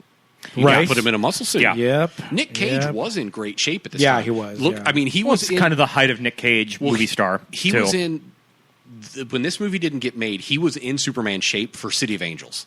Sure. You Yeah. watch yeah. City of yeah. Angels. He's in great shape. Also, that's probably why they put the shower scene in City of Angels, Yeah, you gotta just get the shirt because off. Nick Cage just had this slamming body at the time. It's so weird that Nick Cage maintained that muscle for such a long time, because then when you see Ghost Rider, there's a scene where he is shirtless and he's looking at himself in the mirror, and it looks like his weird head is floating on a muscle body. It doesn't look right because he's gotten older and he's really shredded in Ghost Rider, whereas in City of Angels, when he was in Superman shape, he's bigger, he's wider, and he's in great shape. But yeah, that jockstrap that he's wearing is so weird. I mean, I would have loved to have watched that movie. Oh, I would cut off a finger right now to watch that movie, because I maintain that if that movie had ever gotten made, it would be a cult classic. Now, this picture that I have up of Tyler Hoechlin, is that the suit from the show? That is one of the suits from the show. It's kind of it's an interesting red and blue color. So in the pilot for that show, they give a brief flashback to when he first came to Metropolis, and this suit is called the Fleischer suit. So in the 40s, there was a series of animated shorts that Max Fleischer did, and that was the suit he wore. That's a better one. That's his main suit. Yeah. But this suit, he doesn't have the briefs in the show. He does not. The only time he has the briefs is this flashback. Oh, it's a flashback. This is a flashback. He's telling the story of when he came to Metropolis. Look how at he first met Brandon's Lois. shield is the smallest. It's tiny. It's so little. It is. That little panty is so Yeah. small. Look at look at how it highlights the package. It really does. Everything is pulling so tight. It's going like right all to the it. arrows are pointing. He must have modeled those for one of the pool parties. You think it was just the belt and the briefs? Yeah. gosh. I mean, there's like a famous story that allegedly he signed his contract in Bryan Singer's pool. Oh my god! Or like in his hot tub. Or the hot tub. Yeah. And that's so predatory too, because he was a young actor. Yeah. Yes. He wanted this big role so bad. He was a Superman fan. Yep. Everything Bryan I've Singer's seen, like, "Let's everything talk I've about it seen in the of pool." everything Yeah. I've seen of Brandon Routh, he seems very, very sweet. As someone who has met Brandon Routh, Oh, that's right. And you met him recently, right? I did meet him recently. I met him just a few months ago. Is he just a tree of a man in real life? He's Who you're talking to? He is but I mean, I want to say we were close to eye, but he has a presence. Yeah. And he's a really nice guy. I'd never met a Superman. This was my first Yeah. Superman. Yeah. So I was kind of afraid to approach him. I stood there talking to my wife, Allison. I said, oh my God, I think that's Brandon Routh over there. We were at the Santa Monica Pier. Oh, We were just at the Santa Monica That's Pier. And I was funny. like, I think that's Brandon Routh over there. I said, oh my God, Allison, come here, look at this. Is that guy Brandon Routh? I pulled up Google. I Googled Brandon Routh. I said, I think that's Brandon Routh over there. She's like, you should go talk to him. He's like, I don't want to bother Brandon Routh. Yeah. He's hanging out with his buddy, whose name was Sam, by the way, because he introduced us. All right. Sam Huntington? No. Oh, God, I Can you wish. imagine? I wish. That would have been funny to see. Because He's Jimmy He Olsen. was his Jimmy. yeah. And he was Yeah. also in the Imagine, movie oh my Dylan gosh. Dog with him. They kind of formed a real friendship. Okay. But he was just hanging out with his buddy, and I was like, he was eating popcorn on the Santa Monica Pier. Didn't want to bother him. Love it. And then I went over and talked to him, and I had a little bit of word diarrhea. And I Sure. just started talking. Sure. And then I might have insulted Superman Returns. Saying that I know it wasn't received well, blah, blah, blah, blah. I said, but you got a second But chance you on the were good. CW, and you were amazing, and I'm so glad you got a redemption arc, blah, blah. I love it. And I walked away fully blacked out from that conversation. But incredibly nice guy. Like, he's one of those guys where I was trying to pull away a little bit. Sure. And he was fully engaged. Okay. That's good. I love that. Yeah. He asked me if I wanted to take a picture. Okay. I wasn't like, can I love get a that. picture? Yeah. I think He that's said, a- "Do you want to take a picture?" And I was like, Yeah. Also, Allison was wearing her giant Jimmy Olsen photographer, God. Nikon camera. Oh, my God. Because my niece had come to visit. We were showing her all the really touristy LA things. Yeah. So we were taking nice pictures. He Yeah, saw that's- that you're on the camera and he's pier, like, yeah. "You want to take a picture? Don't pull out the phone. Use that thing." Yeah, So, use that. I think Oh, that shit. enough time has passed that he probably doesn't get approached as much anymore as he used to. Probably not, So yeah, maybe but- he's maybe a little more into it now. I mean, I love when actors have that. He knows the real fans. That moment in their career, like Mark Hamill, who Yeah. came back to Star Wars. And now he's so open and kind with the fans. Yeah. But yeah, I mean, he was a very nice guy. Well, I would like to take this time to talk about one Nicholas Hoult. Nicky Hoult. I Nicky love Hoult. Nicholas Hoult. I think that I've been there this- since the beginning. You have been there since the Yeah. beginning. I haven't About been a there Boy since is one of my favorites. Yeah. quite you the love it. beginning. I watched About a Boy for the first time. In the I love last About a Boy. Year. Oh, okay. I think About a All Boy right, really, all right. when I last rewatched it a few years ago, and when I figured out that I am pretty much the Hugh Grant character, or like Okay. the age of Yeah. the that Hugh I'm Grant. like, oh my Okay. God, I would have been a few years older than Nicholas Hoult in that first movie when I first watched it. Oh, funny. And now Yeah. I'm watching this movie as the Hugh Grant character, and I don't know, it It's- just really did it for me in my last rewatch. I love that movie. It is really funny though when you can watch movies like that at different stages in your life and you can Yeah. see yourself in different characters. Yeah. I think my intro to Nicky, is it okay if I call him Nicky? Mm-hmm. I call him Nicky. Okay. Yeah, we're old pals. I think We're my, tight. Yeah. My intro to Nicky, I think was, I want to say Warm Bodies. Very Okay, recent. Like in the last sure. decade. Yeah. Okay, sure. Love Warm Bodies. He's good in Warm Bodies. He's good in Yeah. Warm Bodies. That's the thing about Nicholas Hoult, though, is he's good in Yeah. everything. Yeah. Everything. When he is in a film, he commits and he is Yeah. good. Yes. And his career is fantastic right now. Yeah. Oh my God! Yeah, his career right now is great. His Especially in like, the past year filmography with is Nosferatu. amazing. Yeah. Yeah, I watched The Menu for the first time last year. It's really good in the menu. Yeah, yep. God, that's a great film. And I he's know, fantastic. I know that in it. people love to give Juror Number 2 shit, but I think he's good in that movie. didn't see it. He's good. Yeah. It's good? Yeah, no, Okay. yeah, it's good. We neither of us have watched The Great, but I know a lot of people watch The Great and love I his watched. performance. I in watched a that. couple episodes of The Great. I don't know why I fell off, but he's The fantastic. Great is Yeah. the reason why he had to turn down an offer from Tom Cruise to be in one of the Mission Impossible movies. He turned down Tom He Cruise. got a phone call from Tom Cruise offering him. I think it's And his career I is think still it's the good. villain. I I think it's the know, villain right? in Yeah. Fallout. Or The not, Henry Cavill part. I don't remember. I don't think. I don't think it's the Henry. I Okay. think that it's in Dead Reckoning. Okay. I think he had to turn down a role in Dead Reckoning. Got it. Because of the great shooting commitments, and he had to do it to Tom Cruise over the phone, Oof. which I love. But yeah, That's rough. But I mean, yeah, we love Nick. It's one of those things where it's like you kind of remember when you found out, like, oh, he's a big bitch. He's like 6'4". He's 6'4". Yeah, he's He a is- huge guy. He's a is tall the SOB. same height Yeah. as David Corenswet. Yeah. They're both 6'4". Because I feel like you always read about like, oh well, yes, he's Lex in this movie, but he also auditioned for Superman, Clark, and I think he's auditioned for a lot of other superhero roles in the past. He was Beast in the X-Men movies, but you're like, because he is so lean that I don't know, maybe he just doesn't come across a certain way on camera. I'm sure in person he just looks striking. I mean, he was Beast in First Class. Let's also not forget that Eddie Gathegi was in that movie too. He was. Yeah. He sure was. He gets killed really gets fast, killed, yeah. but he's in that. My question is Lex in love with Superman in this movie? a little bit. I think so. I think so. I think so. I think he kind of is. I think he is. I want to say yeah. That little moment where he puts his hands on the glass. He Yeah. did it all. Oh, yeah. He did it all for him. When he's down there, they do He a little puts his little hand on the hand to glass. I hand was like, through the- Lex, Yeah. excuse you. his little secret prisoner. Yeah. Was that his? Was it the Wrath of Khan moment? It's a little bit the Wrath of Khan moment, but yeah. It was also a little bit. I'll wait for you. Yeah, and it's like, yes, we He's get going to this. really want Superman all to himself. We get this. But he built a whole pocket dimension for him. yeah.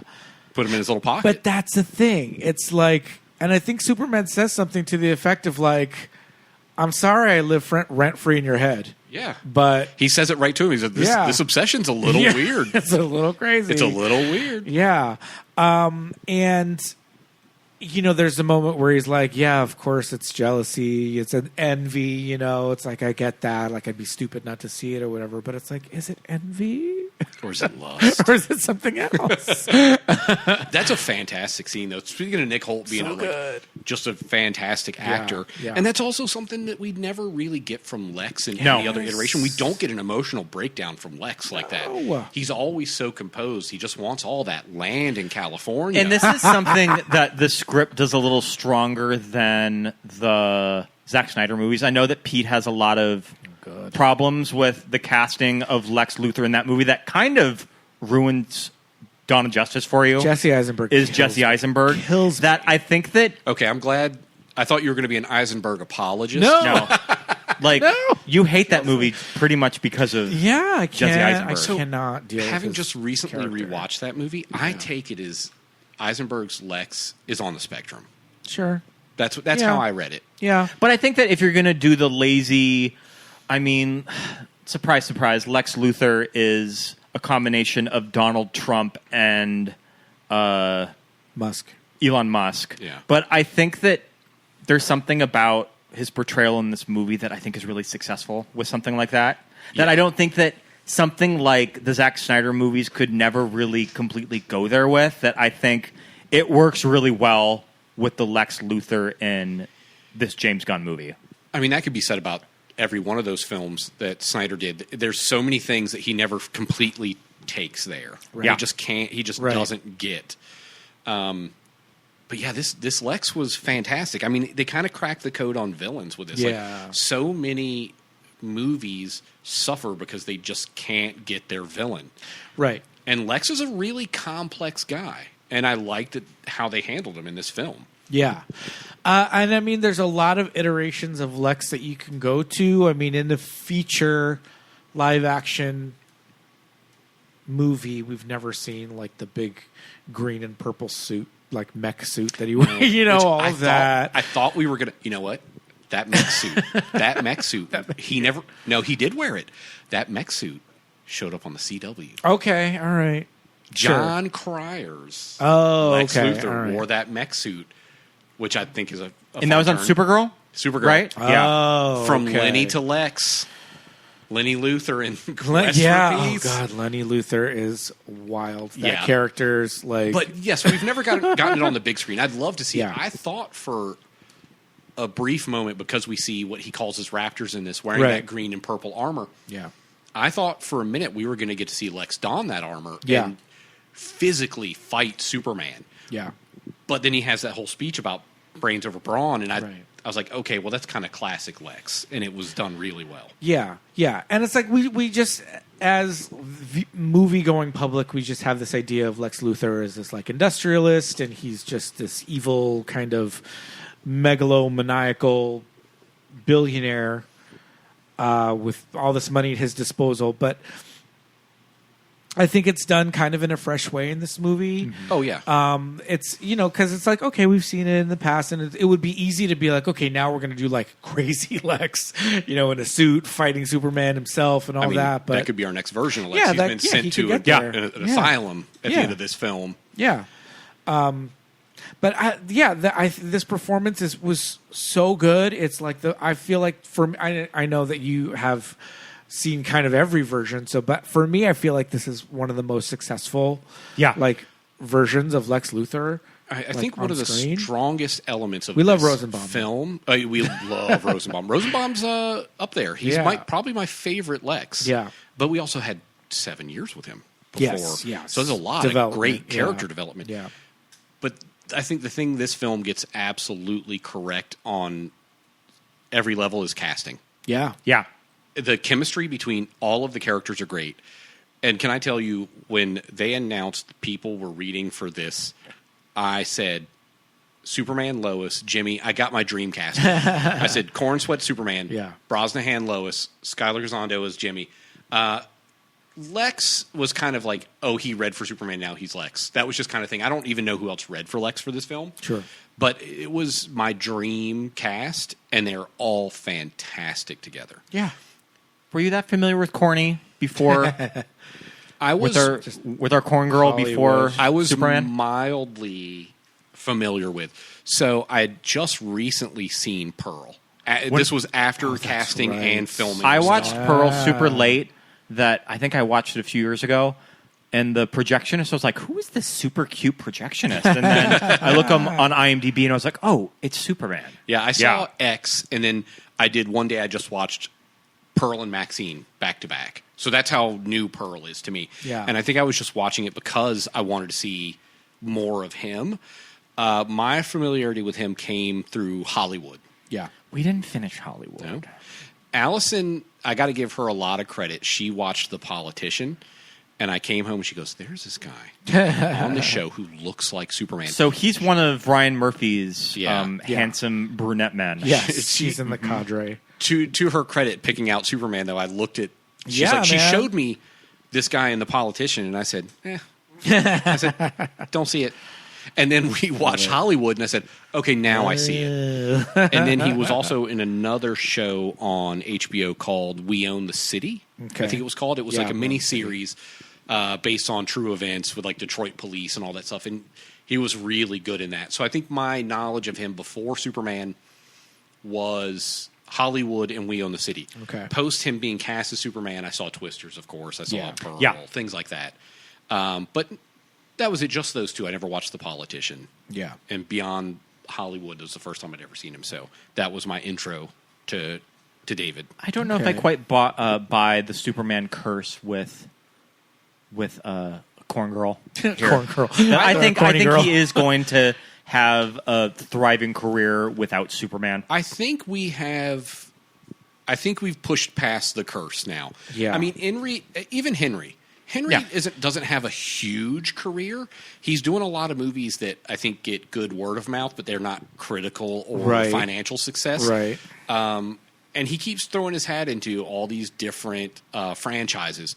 We have Highlander coming soon. Apparently, he finished filming on a Voltron movie. Oh, he's gonna be in a Highlander reboot. He's gonna be the Highlander. Oh wow, yeah. Which could be a little bit. It was only a matter of time until they resurrected that one. Yeah, right. Mm-hmm. Yeah, but it's being directed by Stahelski, who did John Wick. So interesting. Yeah. Okay, Voltron. People love that scene in Mission Impossible, where he reloads his arms. Yeah, yeah. So I mean, he's had a decent career post Superman. Nothing amazing, but I wouldn't say I don't see the curse has touched him.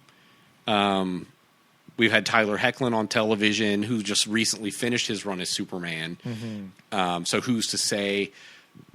But I think the amount of sheer positivity and goodwill this film has, I don't think that's on anyone's mind anymore. I think we're good. Yeah. I think the last bit of like curse we had was maybe tanking Brandon Routh's career, but I think he came through. Yeah. I think he found his spot on television, and he really came through. And then, like we were talking about earlier, he's got a new movie coming out that looks really fun. Yeah. I think Brandon Routh is having a kind of like a little bit of a Mark Hamill kind of a situation. Yeah. Like there's so much goodwill for him years later that people are like, okay, let's... I think it was just that curse was so overbearing in the earlier years. Like when you get to the 90s, you look what happened to Chris Reeve. You have George Reeves. You know, it was such a big part of the Superman mythos. Yeah. And I don't think that is top of mind anymore with this film. And I'm glad. I think I'm hoping we can kind of put that to bed. The Superman curse. Yeah. I mean, we can talk a little bit about the online kind of chatter about this movie and like Superman is weak and like all of that kind of stuff. Because this is the first time in a movie, well, especially since the Snyder movies, where Henry Cavill, Superman, is a god. Yeah. He's a god. Yeah. Wonder Woman can't stop him. Like, none of them the can entire stop Justice him. The League entire Justice League cannot stop him, right? Yeah. But in this movie, in the very first scene, he is, like, demolished. Yeah. And we don't even see his ass handed to him. We see his ass handed to him. We just see the aftermath. Yeah.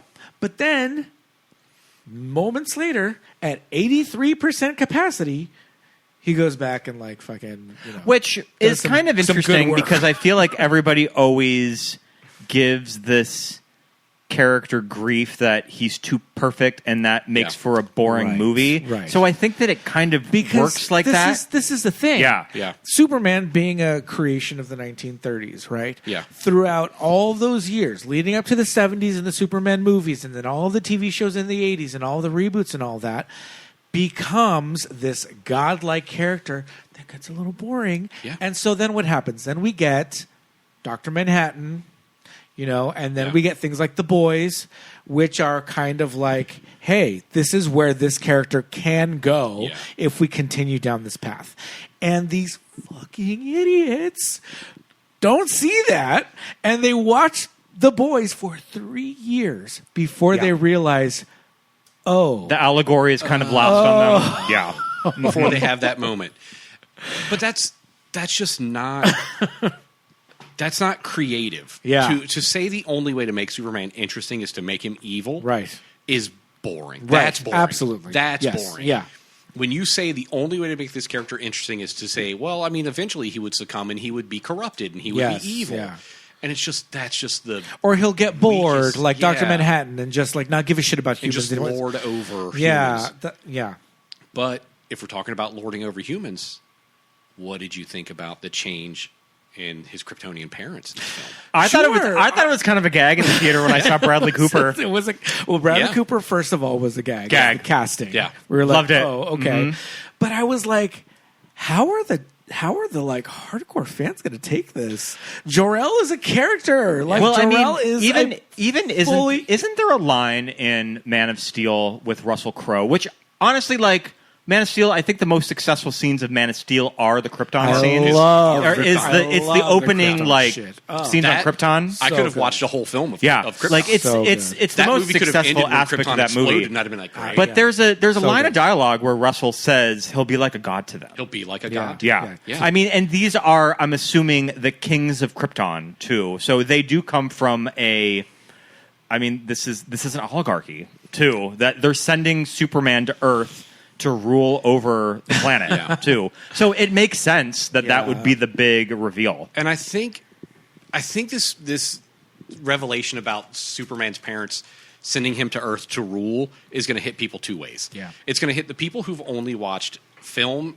and animated versions maybe and be like, well, that's not Jor-El and Laura. That's not them. That's not. But it's happened in the comics. Oh, okay. It's happened in the comics. Recently, they did a run called Rebirth, and Jor-El didn't even die on Krypton.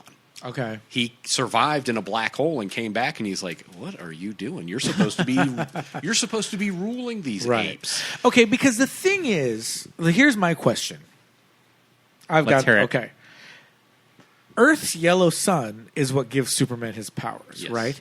And Earth's gravity is different from that on Krypton, and that is why he can fly here, right? And that's also why he has this super strength, right? Yeah. On Krypton, is he a normal person? They're just average people, I think. On Krypton, he'd just be a guy. They're just regular He'd dudes? Just be a guy. Do they not fly around in Snyder's? No, they don't. Okay, they fly space dragons. They fly. the space dragon. And they had little ships that look like bugs. They're banshees. Yeah, that's right. They've got the Dune Thopters and the Avatar. They put so much work into the production design of that scene. I feel like you saw none of it. Oh, I read the and the Kryptonian language. Yeah, I read the making none of that really made it into the edit. None of it. Mm-hmm. There's a whole thing in the making of thing where they talk about how all the Kryptonians have rifles, and on the barrel of the rifles, there are inscriptions like the Japanese would do on their swords, and these rifles are handed down generationally, just like Japanese samurai swords. Mm-hmm. Couldn't tell you that at all just by watching the film. Couldn't tell you. Yeah, I mean, there's so much lore there with the symbol and what it means, and it's Jor-El and the House of El, right? Yeah.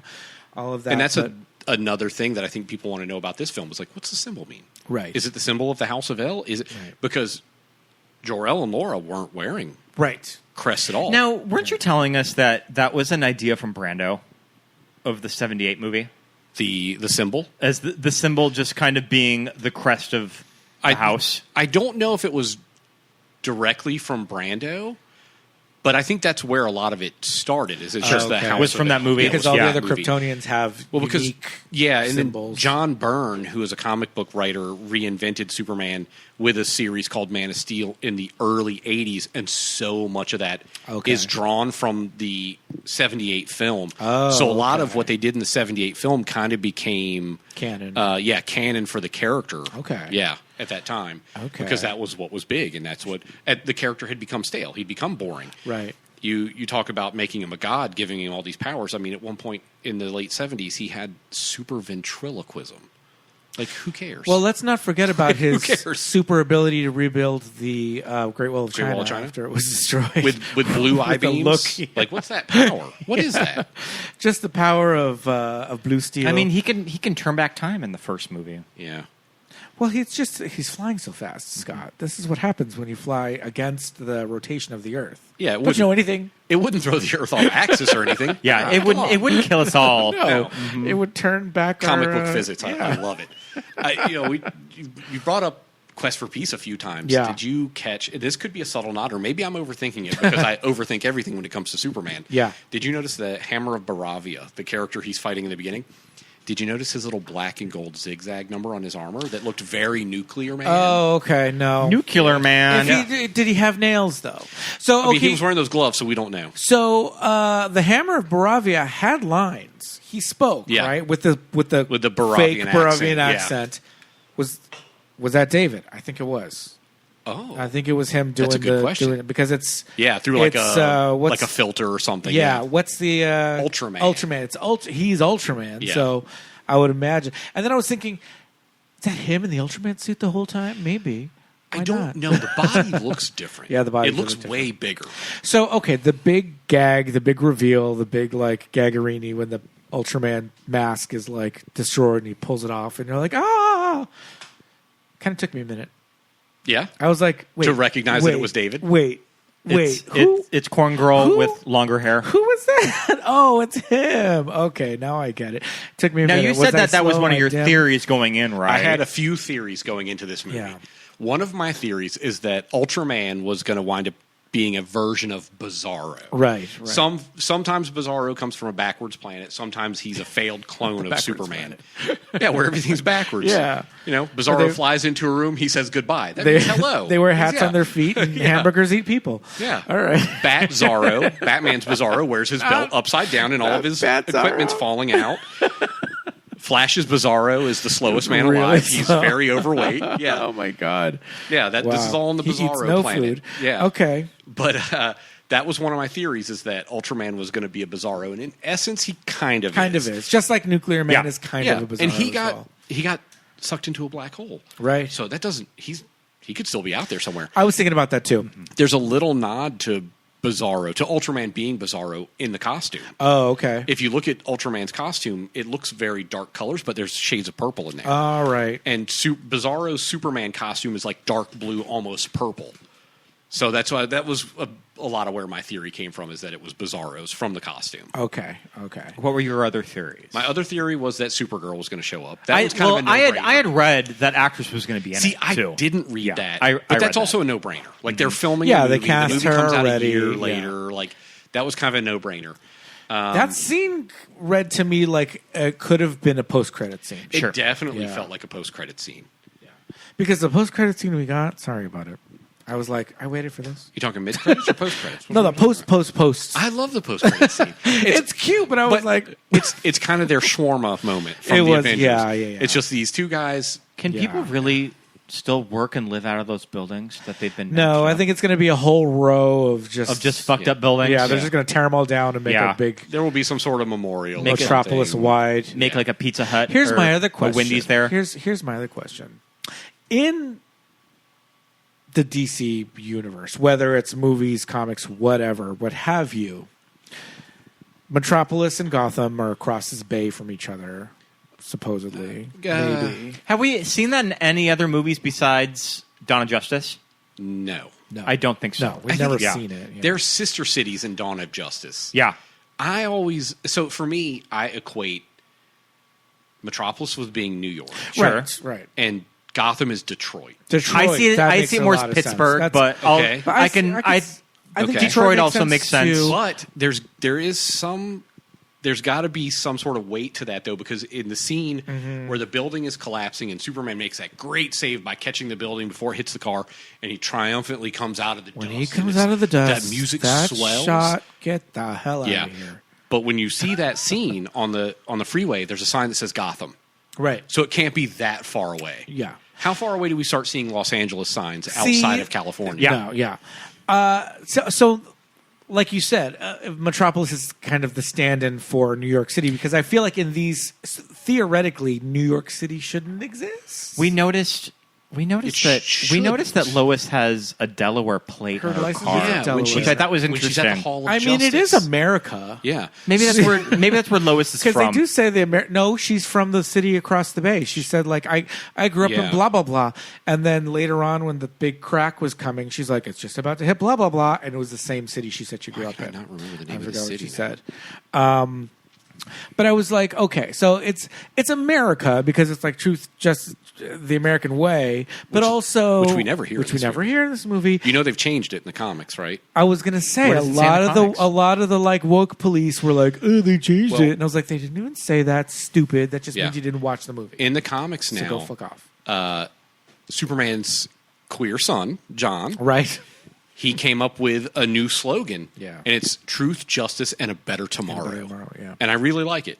I like it a Oh, lot. I like a that. lot of- I like that Superman is a gay kid. Yeah.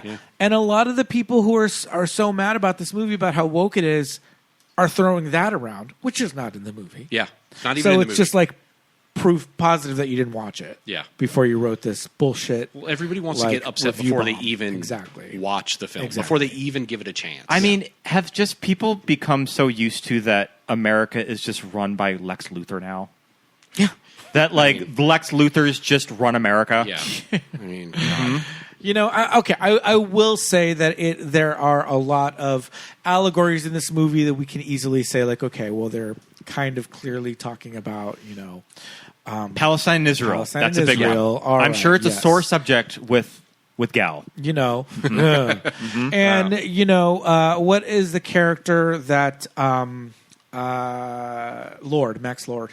Max Lord? yeah, Maxwell Lord, yeah. So Max Lord at the end of the movie says, "There's one thing that Democrats and Republicans can agree on is that Lex Luthor sucks." Yeah. Right? I mean, this is clearly something that kind of people are starting to say about Musk, right? Yeah. So there are things that are maybe a little leftist in this movie, but when people are saying like the character is like woke and the character is weak and the character is, it's like, what the fuck? Like, they're not even picking the right things to be No. mad Sure. at. Yeah. They're not even picking things that are very clearly in your face in this movie. No. To Because these argue people didn't about. watch the movie, Yeah. they don't know the character, they've Yeah. never read the comics. Yeah. They're just online shit posting. Yeah. And just like stir being an stuff up. immigrant is Yeah. just built into. I mean, he is quite literally an alien. All these He is an motherfuckers are saying alien. Superman was never an immigrant, and it's like, He is an bitch, alien. He's Oh my God. always an immigrant.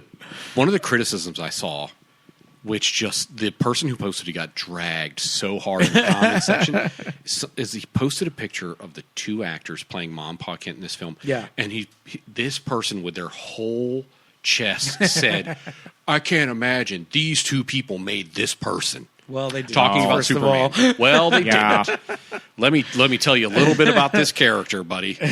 So there's this thing called adoption. I read a paper in college about Siegel and Schuster and about the fact that they were two Jewish men, Yeah. Jewish right? immigrants. Yeah. Well, their parents being immigrants, and their shared kind of history, and that's impact on Superman. And I was like, and being in my early 20s, being like, oh, that makes a lot of sense. Yeah. Okay. Cool. It makes a lot of sense. Bitch, that was 25 years ago when I read that paper. Like, that was 25 years ago. Yeah. Like, we already been new.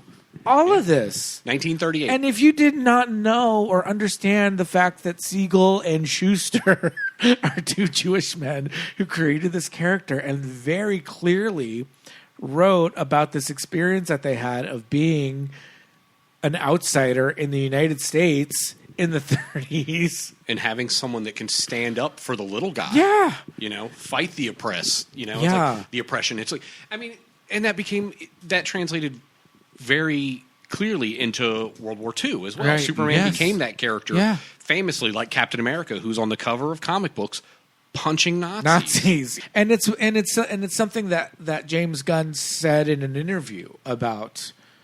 Like, I don't think the word immigrant is ever even applied in the movie. Alien, and even the central conflict, which is two countries, is not about immigration. No, too. Yeah. And all these people are talking about Superman was never an immigrant. It's like they don't even really fucking say it in the movie. No. They say alien. They say, you know. Well, Lex kind of mentions it when he's in the meeting with the Pentagon, right? Too, right? Yeah, yeah. But it's just it just kills me when all this stuff is just so like, Mama, do your fucking research. But there's also just like these little story bits that are brilliantly written into this film. You think about Mom and Pa Kent running that farm, and if that farm is bigger than we think it is, right? They're gonna hire probably immigrant workers to help them on the farm. Yep. And then you have that scene between Pa Kent and Clark. And what's he talking about? He's talking about going and getting burritos with Hector. With Hector. That's what I was saying. That's what I thought too. I was like, Hector taking him to get burritos is not it's not their Hector way friend. probably works on the farm. You know, they're probably buddies. Like, I thought so Superman has grown thing. up with that immigrant experience, you know, in his life. Yeah, totally. I mean, people, I hate to sound like an old man yelling at clouds, but it's just like people with the fucking internet now, it just drives me insane. Yeah. There's something that you look forward to and you love so much, like this movie, and that is creating this wave of positivity online. And there's all this backlash from these people online who know nothing about the character. Yeah. It's infuriating. And I try not to let it color my enjoyment of this, because I know these people don't know what they're talking about. Yeah. And they're just going online to stir people up. Yeah, for absolutely. No reason at all. To change the subject a little bit, I would like to bring up Maria Gabriela de Faria, who played the engineer. Angela. Who's the engineer? She's the woman with the nanobots that can transform. Oh, sure. Hands. Yeah. Now, I love Superman movies with a bad bitch. With a fierce bitch. With I was going to say, character. We have Superman 2 on right now, and who's our favorite badass bitch from Superman 2? It's, what the hell is her? I don't forget the actress's name, but, When I'm put on the spot. Sarah Douglas? Sarah Douglas, thank you. Yeah. Ursa? Ursa. Mm-hmm. But she's also giving me Feora from Man of Steel, who I loved Feora. So cool. Feora was one of my favorite parts of Man of Steel. She was great in that movie. Ursa, so cool. And I think the engineer really kind of adds to this kind of legacy of these badass What's her bitches. superpower? I think it's unclear. In this movie? The engineer. The nanobots. The nanobots? She can transform. And she can transform to anything? Anything she can think of. Well, she can't transform. She can create. Sure. Yeah. She can create. And also, but it turned her hands into like the buzzsaws. Yeah, and then we also see her interacting with the computer consoles in the fortress. So, just the nanites. And she said, I sacrificed my humanity to catch him or to find him or whatever. So she did something like... Was she already a metahuman? They kind of talked about it at the beginning when they were explaining Lex's like cadre of he's got Ultraman, he's got the Raptors. This actress is Venezuelan. Okay. Miss Tessemacher. That actress, which we never hear her called that. Tessemacher. We only hear her called Eve. This actress has a vague accent too. That's what I was going to say. Eve has an accent, so I was wondering where she's from. I kept thinking that Tyra Banks would be obsessed with this one, Eve, and this actress's face. Oh, okay. All right. I mean, in all of her IMDb she's images, from Portugal. she has brown hair. Okay, there you go. Yeah. Portuguese. She's Portuguese. All right. She has like just really big eyes and a big mouth. She was cool. I liked Eve in this movie. I liked this version of Eve. That was fun. Yeah. And that's also one of those kind of callbacks to the Donner era. Yeah. Like Eve and Otis. Otis was Otis. You can have a lot of fun. Yeah. These side characters weren't really staples of the comics. That was something that came out of the Donner films. Yeah. And we've reinterpreted those characters in other versions. Eve and Otis also both appeared in the Supergirl series on the CW. Okay. So it's nice to see them get some love in this film. But you never. I was kind of waiting for the whole film for that Miss Tessmacher. Yeah, we never got it. We never got it. She was just Eve because she was. Whereas I think Tessmacher and Lex's relationship in the '78 film is not clearly defined. Right. Where in this they're boyfriend and girlfriend. Yes. They're together. Yeah. So she's just Eve. I mean, she's almost like his beard.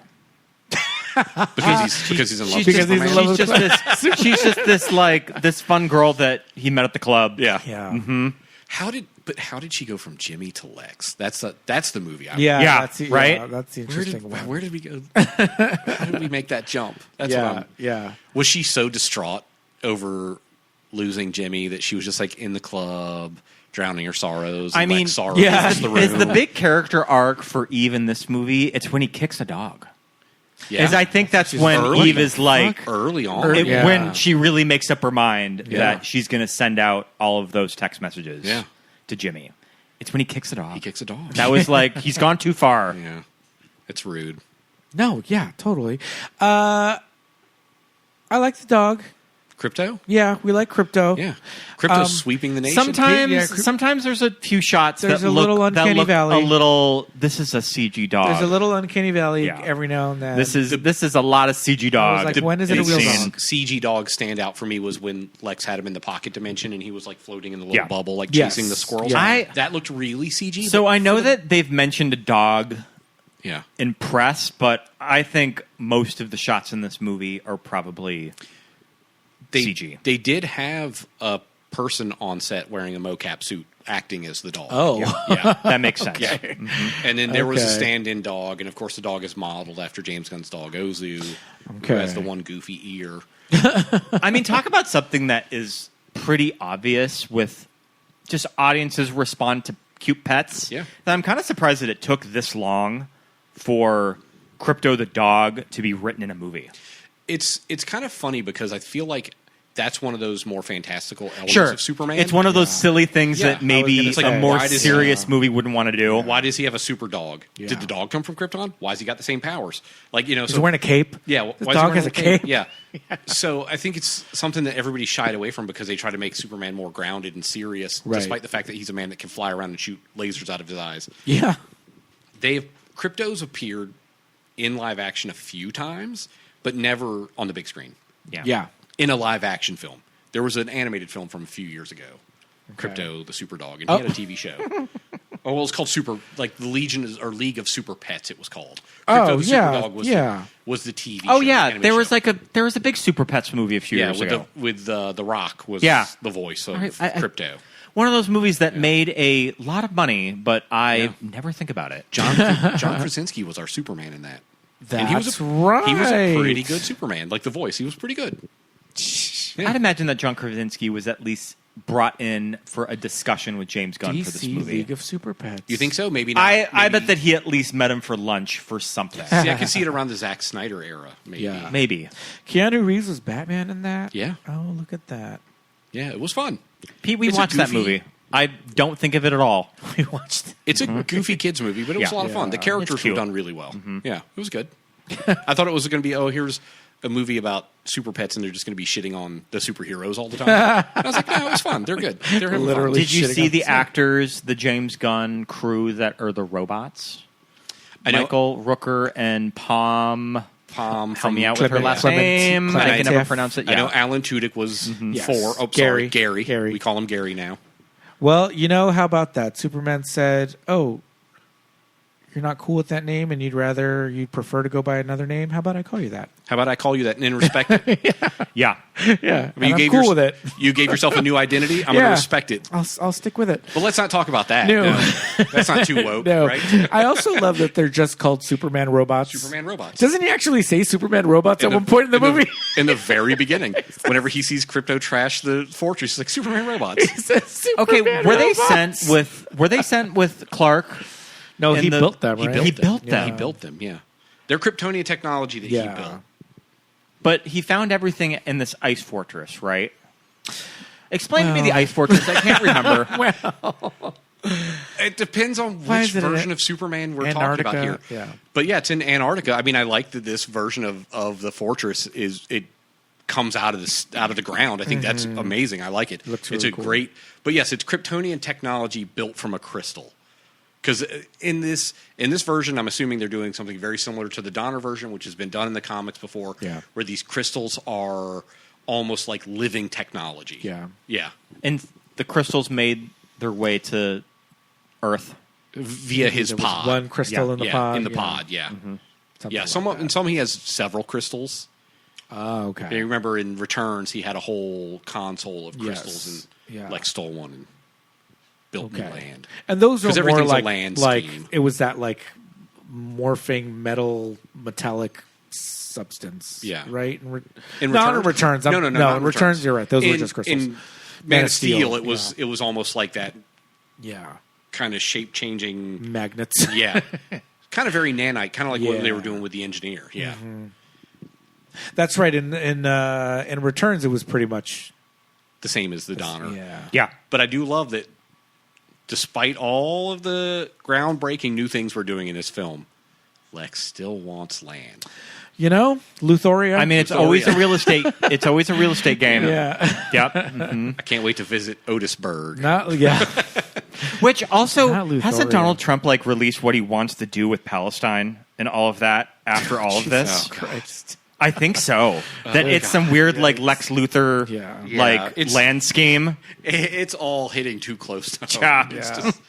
It's too much. Although in this film, I will say that I equated the president of Moravia more to Trump than Lex. Yeah. Lex, I was getting the Elon Musk vibes. Right. And the president of Moravia, where they're like, "Oh, so handsome, so handsome." Yeah. He looked great on, I think with his crazy hair. Yeah, Trump was referring to Gaza. Of that he wants to like do all of When this all like that was oceanfront property for. Jesus Christ. oh boy. Well, we can't stop him once he becomes our king. Yeah, exactly. See, that's the other thing too, because we're the whole time. Lex has his like gang of people who are working with him to beat the shit out of Superman, right? And you're like, why are these people so hell-bent on beating up Superman? What is wrong with them? Do you want to know what the lives of all of these people in this control room are? I kind of do. So at one point, Lois says she refers to them as cultish acolytes. And I'm like, yep, that's about it. Yeah. That's it. But the thing I find interesting about Lex in this film that you don't really see in other films is everybody is underneath Lex. Everyone's below him. But in this film, he's pumping them up. Yeah, when they're fighting true, Superman, that's true. he's giving a guy a little He's back giving him massage. like a little back massage. Yeah. He's like, you can do it, buddy. Like everybody's great until they're not. Right. And he's Well, knocking he over has to cups. get them. He has to get them to come to work somehow. Yeah. Mm-hmm. I'm sure he's paying them a shit ton of money. Yeah, that's true. I mean, I would Lex think. is a genius, right? He's a tech genius. He did develop most of this stuff himself, but it seems like in this version they're kind of intimating that it's like either stolen tech or corrupted or something. So maybe it's something that he isn't as like he does need all of them to like he's figure all this brilliant, shit out. but he's not a creator. Right. Which is, There you go. I mean, very much kind of referring back to remember when we thought Elon Musk was going to save the planet. Yeah. We thought he was the best thing that ever happened to this planet. And then we find out, he's not really that smart. He just buys technology. Yeah, all of that. So, some good Easter eggs in this movie. The Metropolis meteors are kind of throughout. There is, speaking of Easter eggs in this film, something I loved about this is there's a lot of Easter eggs to things in the DC universe. Like in the comics, you see Jitter's coffee. Jitters, that was I Big remember Belly that from the Burger. Flash. You get the meteors. And the thing I like about that is we're only going to get ads for Jitters and Big Belly Choco cookies or something that Martian Manhunter loves. We're not waiting for that inevitable like giant Coke billboard or the Marlboro truck like we got in Superman 2. It's not going to be unnerving. It's never going to take us out of it. So I like that we've built in all these actual things from the DC comics. Yeah. So we're not going to have to worry about advertising. My favorite is the billboard or the bus ad for Avita. Yes. At the end of Superman 2. Yeah. Mm-hmm. Really puts you in that like time and place in New York. That fight sequence in Metropolis between Superman and Zod and Ursa and Non, so many ads. Yeah. It's just filled with ads. Yeah, That's so funny is nonstop. that you always give like the Transformers movies now of just being too much, but I guess Give them so much shit. I guess but, like, they were doing it in Superman 2. they've been doing it for decades. They did a really good job of. I mean, I don't know the Cleveland skyline from Boo, but I feel like they did a good job of making it seem like a city that a different city. I was really thinking about exist. that when we were rewatching 3 and 4 Yeah. of just that time in the 80s when doing these movies of, well, clearly we're going to shoot in New York and it's going to be Metropolis. They're just showing the Twin suspension Towers. of disbelief. They're showing the Empire State This is Building. New York City, but it wasn't really until Tim Burton's Batman that a city was created from the ground up that felt entirely different. And just how fresh that would have been in '89. And then Batman is one of those franchises that's really good about that. Yes. And then they lost it for me in The Dark Knight, where I'm like, this is just Chicago. Especially for Dark Knight Rises. Yeah. You can tell Chris Nolan was like, fuck it. We're just going to shoot in downtown LA. That first one, Batman Begins. Yeah, like, Batman Begins. So much of it really was good. like just like sets are just built, like all the stuff in the Narrows. And then, of course, the Burton films and the Schumacher, those were just like phenomenal. But in Batman set Begins, pieces. even the big wide shots with the the train, the trains going through, you're like, this does not exist. No. But then by the time we came around, you're like, that's Chicago. Oh, now we're in LA. We're just doing Now we're location back in work Chicago. in Pittsburgh and Now we're back in LA. Yeah, But they did a good job with it in this film. Like it's like I know a lot of it was filmed in Cleveland, but also some was in Georgia. So there's like a bit of a juxtaposition a little of different mishmash, films or different cities. Yeah, we were talking about earlier that Hall of Justice. Yeah, that location is like it's pretty cool. It's gorgeous. Yeah, it's epic. It was big and And real. It felt real. And it was really nice to see on the big screen. I mean, I only think about the Hall of Justice from Super Friends. Yeah. You know, when I was a kid and I saw it on like Nickelodeon or whatever. and Which I'm like, HBO it's Max really cool. put Super Friends back on. What the hell? It used to be there. It would probably cost them nothing to put it on. No, Yeah. it would cost them nothing. Zero. Yeah. Yeah. And it's so fun. back. Okay, I have a question for you. Because, I mean, what I like about how Gunn is doing DC is that Matt Reeves can have his dark little Batman movies, and that's going to be its own thing. He can do his own thing. But what do you think the Batman is going to be like in the Gunn DC universe if they do it? I don't know what he's going to be like, but I can tell you what I want. Do you think that they'll even go there with Batman? I think eventually? so. Yeah. I mean, one of the films that he has announced but doesn't have a firm start date is called The Brave and the Bold, which is going to be a Batman film. Yeah. And it's going to be Batman and his son as Robin. It's going to be, from what I understand, it's going to be Damian Wayne is going to be his Robin. Kind of saying like, oh, we've already had Robins. We're here. We're like to Robin number 4 now. Okay. And those Robins will exist in this world. But he's definitely going to go there. I don't know how soon we're going to get there because I don't think it's ready yet. I don't want anything as dark as Pattinson, but I don't want anything as light as Clooney. I need a good middle ground. Sure. And I really hope that we stick with something like what we're doing with Superman here. And I want Batman in the gray and the blue. I want that gray and blue. I was going to say a gray Batman suit would be interesting. Yeah, I want gray, and it could be dark blue. It doesn't have to be that like bright shiny blue, like a with navy the Adam West. Yeah, but I want that classic comic book Super Friends gray and blue. And he doesn't have to be goofy. He doesn't have to be slapstick. We don't need to go the complete opposite direction of what we're doing with Pattinson. There's got to be a good middle ground. I want a really good detective film as well. Ooh, I want him to be a detective. We get that a little bit from the Matt Reeves movie. We get some from Matt Reeves stuff, but then we got into really some kind of iffy territory with the whole like El Rada thing. I was like, what? Like this is going on for crazy. way too long, and a lot of it doesn't make sense. And then the detective work in the Nolan films was like fringe science. I don't know what he was doing. It was like, how are you reconstructing a bullet out of what from the wall? And what are you doing? There was no detective work there at all. But that's supposed to be a big part of his character. Yeah, is I want him to be a detective. So I just want something in the middle. I mean, could be a hot take. I don't know. Sorry if you're going to get comments. I think one of the best Batman we've ever gotten on film, as far as comic comparison, is Ben Affleck. I loved Ben Affleck's Batman. Ben Affleck was a good Batman. I stand behind it. He did solid detective work. Yeah. He wore a gray suit, but it was gray and black, so it seemed darker. Where Ben Affleck's Batman falls apart for me is when he starts murdering a ton of people. I'm like, oh, okay. There's that whole scene. Well, isn't it like a dream sequence where it's like Mad Max, Batman? Yeah, there's the nightmare future. But but not even that. Like when he's chasing people down before he has that first little confrontation with Superman. And branding them. And he's branding people, but also when he's driving the Batmobile through the docks. Oh, sure. He's driving through trucks. He's blowing stuff up.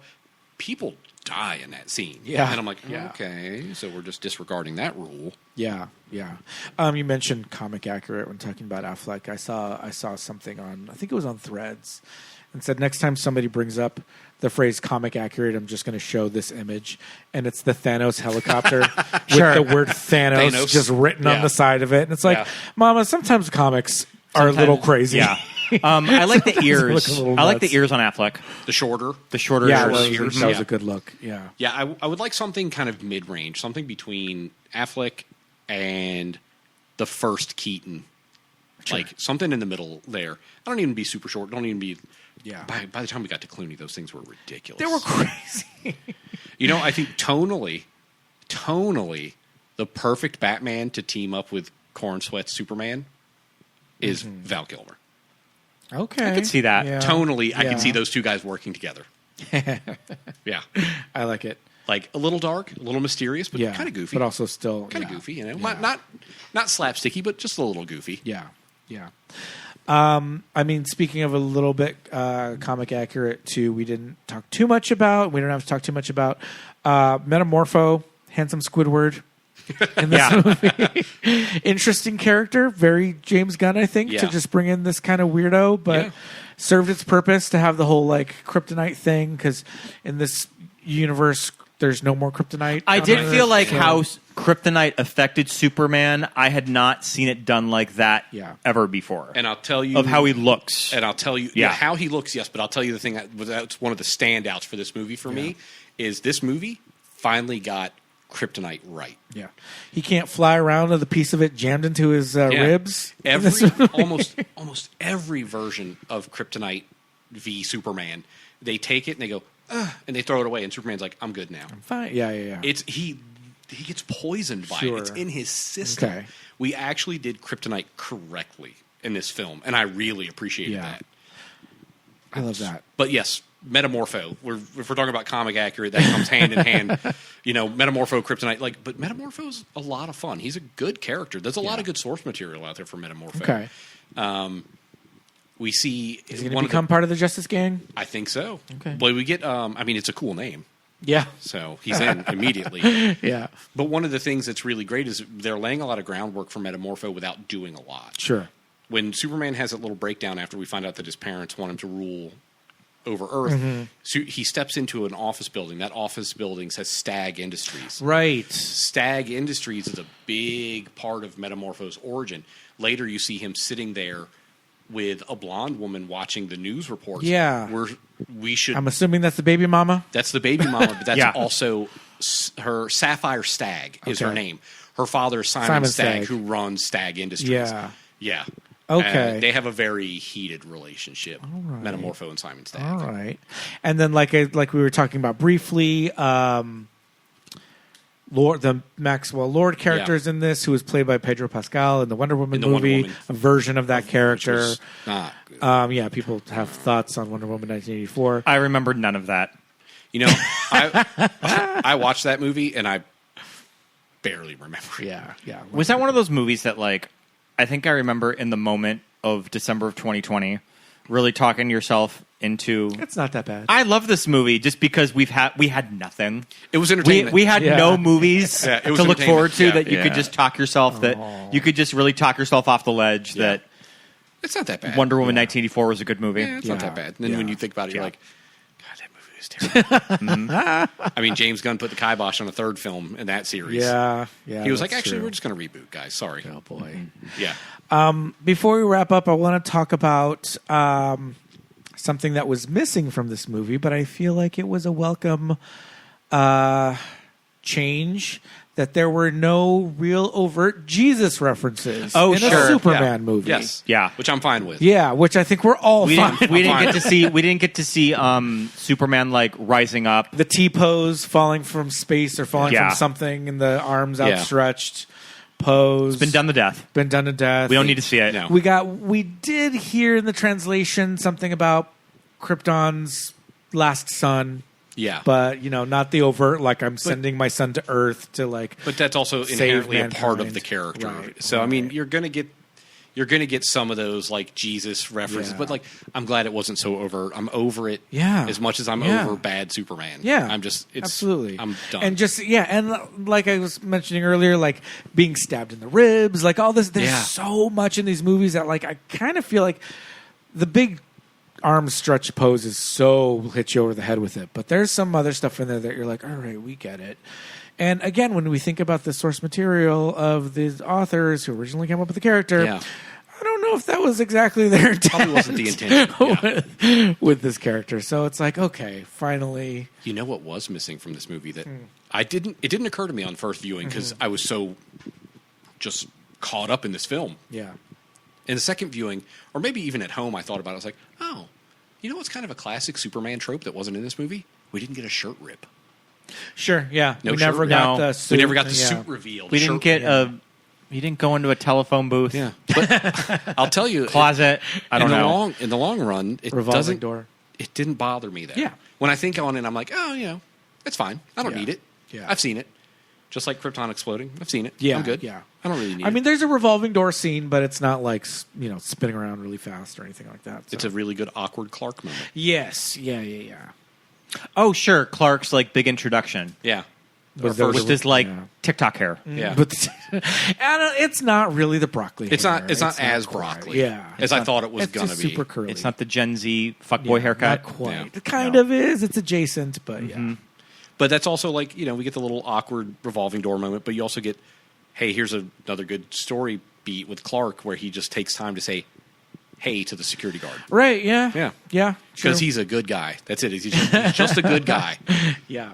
I think one of the most successful, like Clark versus Superman, kind of visual element changes to the character, Yeah. not just parting the hair on a different side, but And that, which kind of harkens back to Chris Reeve. Like Chris Reeve changed his voice, he changed his posture, which we get a little bit of that here. I wish, like I said, we wish we would have gotten more with Clark. The voice, not so much. The posture changed, the oversized suit. So there's a very clear difference between Clark and Superman, except for the fact that maybe everybody sees through the glasses thing at work. the hypno glasses. The hypno glasses. Yeah. Straight out of the comics. Weird reference. I love it. Yeah. Corn Girl is classically trained. Did he go to Juilliard like Reeves? Yes, he Yeah. did. Yeah, Juilliard. Yeah. Oh, well, we have to finish up Yeah. talking about this press tour. The press tour. The press tour. David press tour. Yeah. and Insane. Nikki are killing it on this press tour. Well, I think that this press tour is being spearheaded by some power gay with Warner that really knows what's to do. Like, we're going to do a TikTok and we're going to do a Princess Diaries TikTok, and it's going to be super fun. Yeah. Yeah, I mean, we've been watching some really fun stuff, tasting like each other's like British versus American snacks, Yeah. and just I was like, wondering where that sitting around sentence was doing going. silly stuff, tasting each other's things. That Yeah. bleach job sits really well on Nikki's head. So does Yeah. so does that bald head. Like Yeah. so does that Yeah. shaved head. It looks great bald. Like it works. Wouldn't work on everybody. Do you think Nick Hoult becoming Superman, he would have had to work out a lot? Yeah. That would have fundamentally changed the way he looked. I think so. Yeah. Because even David Corenswet looks not completely different, I but he think looks he very looks different. very different, Look at yeah. Henry Cavill. Yeah. It changed him, and he's Yeah. never gone back. No. Yeah. He's still. Yeah. So I just thinking about Nick Hoult with the changes in the blonde hair and the shaved head. It's like it's true. Yeah. it would have fundamentally changed the way he looked. It really would have, because even if I feel like people have like shopped him into the I suit. don't know. or I whatever. think there's just something about if I'm working in casting when Nikki Hoult comes in that this is not Superman. This is the Lex character. I mean, I It's think those eyes.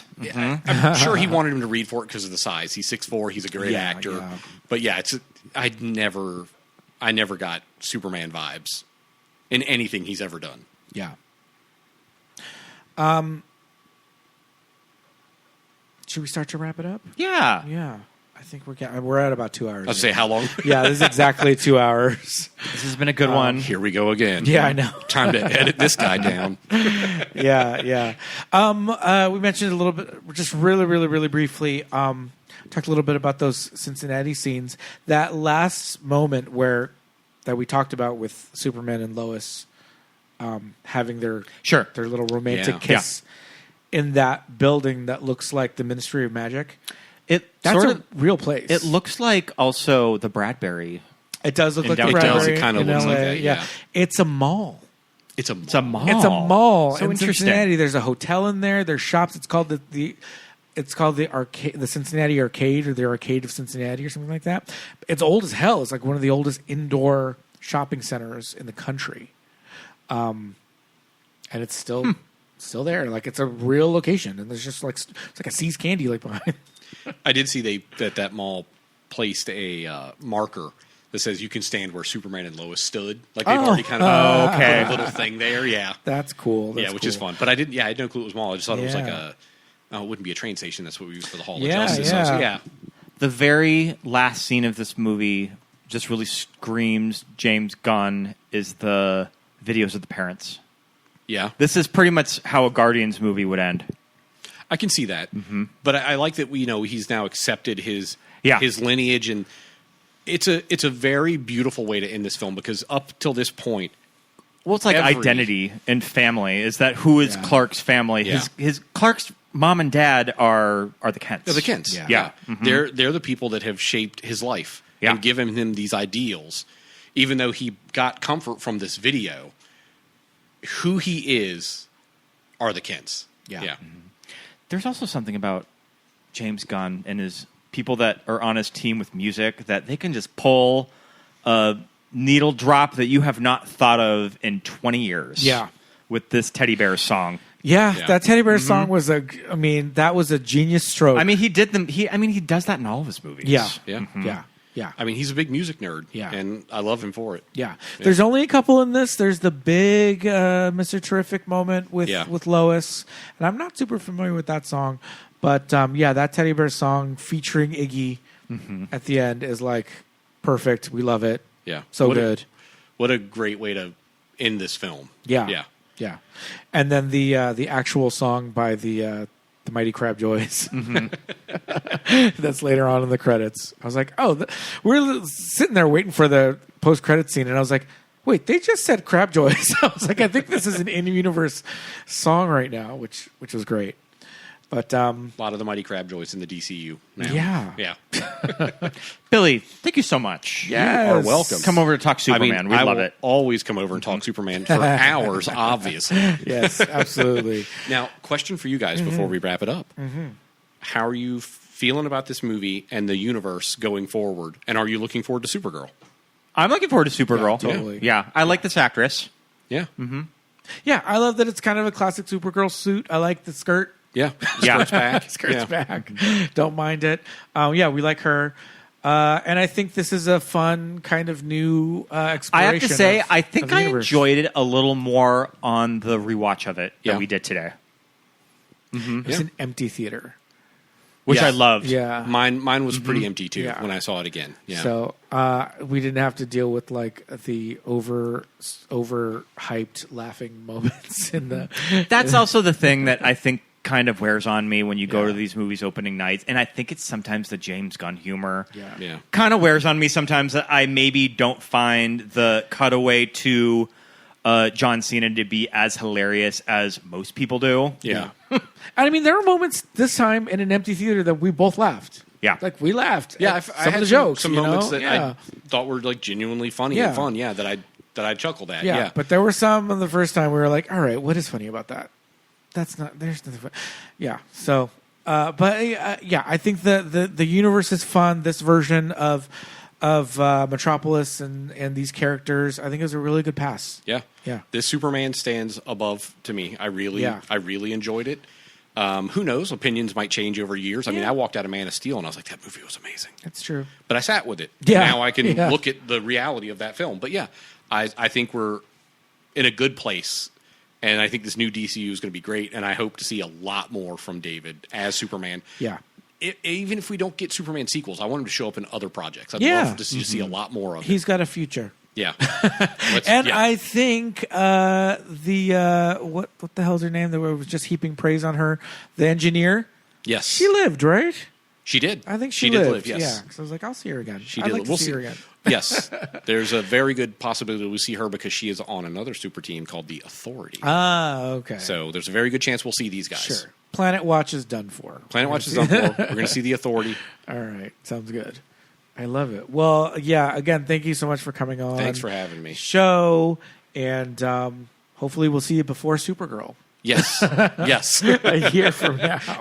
Hopefully you'll be back before then. Yeah. That would be great. But you're definitely welcome for Supergirl as our Authority. But before then, listeners, stay tuned. We'll be right back with more show. Welcome back, listeners. Fun episode. I feel like we could have talked for a long time. There's a lot to cover.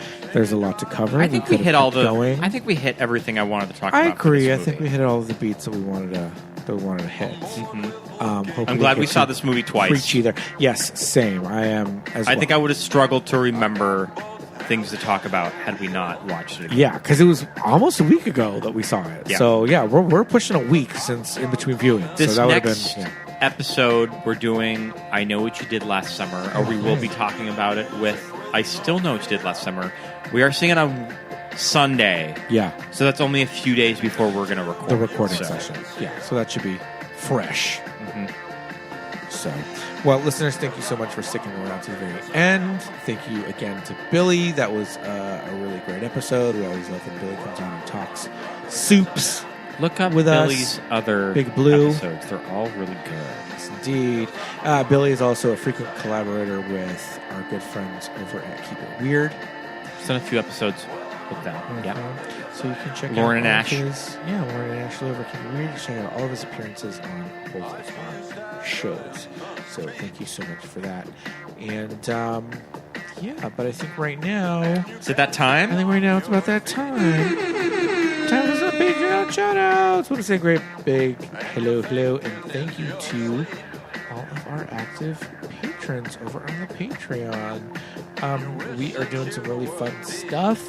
We have a lot of fun Patreon Summer content. I hate to say content. I sound like an asshole saying that. It is content. Content. It's what it is. It's a bonus episodes. Content creators, Scott. Come on. But yeah, there's a lot of fun stuff there this summer. Yes, indeed. So we would like to thank very much all of our wonderful patrons, including David, Chava, Kitsch Barbie Clubhouse, Ronnie, Matt, Carla, Leia, Megan, Rachel, Andrew, Stephen, Leia, SB, Brian, Sarah, Richard, Mark, Deja, Amy, Erica, Anna, our friends over at Hetty Drew, Andy, Kate, Pep, Roberto, Daisy, Kelly, Chrissy, Laura, Thomas, Lori, Brenna, Jess, Lawrence, Lisa, Alexis, Thomas, Millie, Ted, Benny, Melanie, Susan, Paul, Jamie, Drew, Genevieve, Dawn, Josh, Aaron, Nick and Shannon, Christine, and Rufino. You guys, thank you so much for being patrons.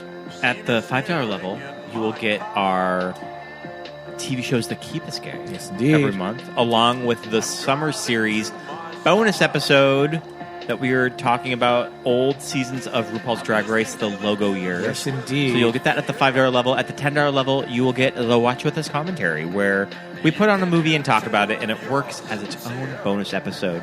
So this summer, you will be getting 3 or maybe even 4 bonus episodes. Think in the month of July, you're getting 4 bonus episodes, and in the month of August, you're getting the summer series 4. are once every 2 weeks. So there's a lot of good stuff out there. At the $10 level, you're getting a lot. At the $5, you're getting the logo years summer series plus our regularly scheduled TV that keeps us gay, and all of our back episodes. You know, There's you a have lot there. access to everything that's been published. So all of our Watch With Us commentaries and all of our TV that keeps us gay. Plus, if we ever get a jump on the episodes, and we finish a little bit early. Scott likes to post those early on Patreon, so those come out a little bit before the We've had a regularly pretty scheduled tight recording schedule lately. We've had a tight. We've been busy. Yes, indeed. But sometimes that gets in there as well. So. And you get your shout out. So, head over to patreon.com/movies that made us gay for more information. Go ahead and follow us on all the socials. Yes, indeed. All of them. Give us a follow. We're at Movies That Made Us Gay on Instagram. We're the most active over there. We would love to read any new reviews that y'all would be so kind to write about the show over on Apple Podcasts or on Spotify. We look forward to those. And give us a 5-star rating if you would be so kind as well. We need some new reviews over on Apple Podcasts. So if you have an iPhone or an iPad, it comes installed. It's free. It's easy. Just look up podcasts, look up our show, and write us a great review. We'll read that on an upcoming episode. We're at Movies That Made Us Gay on Instagram. That's where we're the most active. So like, comment, post to your stories, send to your friends, all of that stuff, all of that interaction helps us to reach a wider audience. We love it. If you want to follow our personals, my name is Pete. I'm at Peter Lasagna on Instagram. I'm Scott Youngballer on Instagram, and follow my letterbox. Until next week, everybody. Go to the movies next week. Yes. Go see I Know What You Did Last Summer this weekend, because we will be talking about it on the next episode. We're doing a double feature with I Still Know What You Did Last Summer with Ashley from Keep It Weird. Yes, indeed. We'll see you at the movies. We'll see you at the movies. Okay, bye.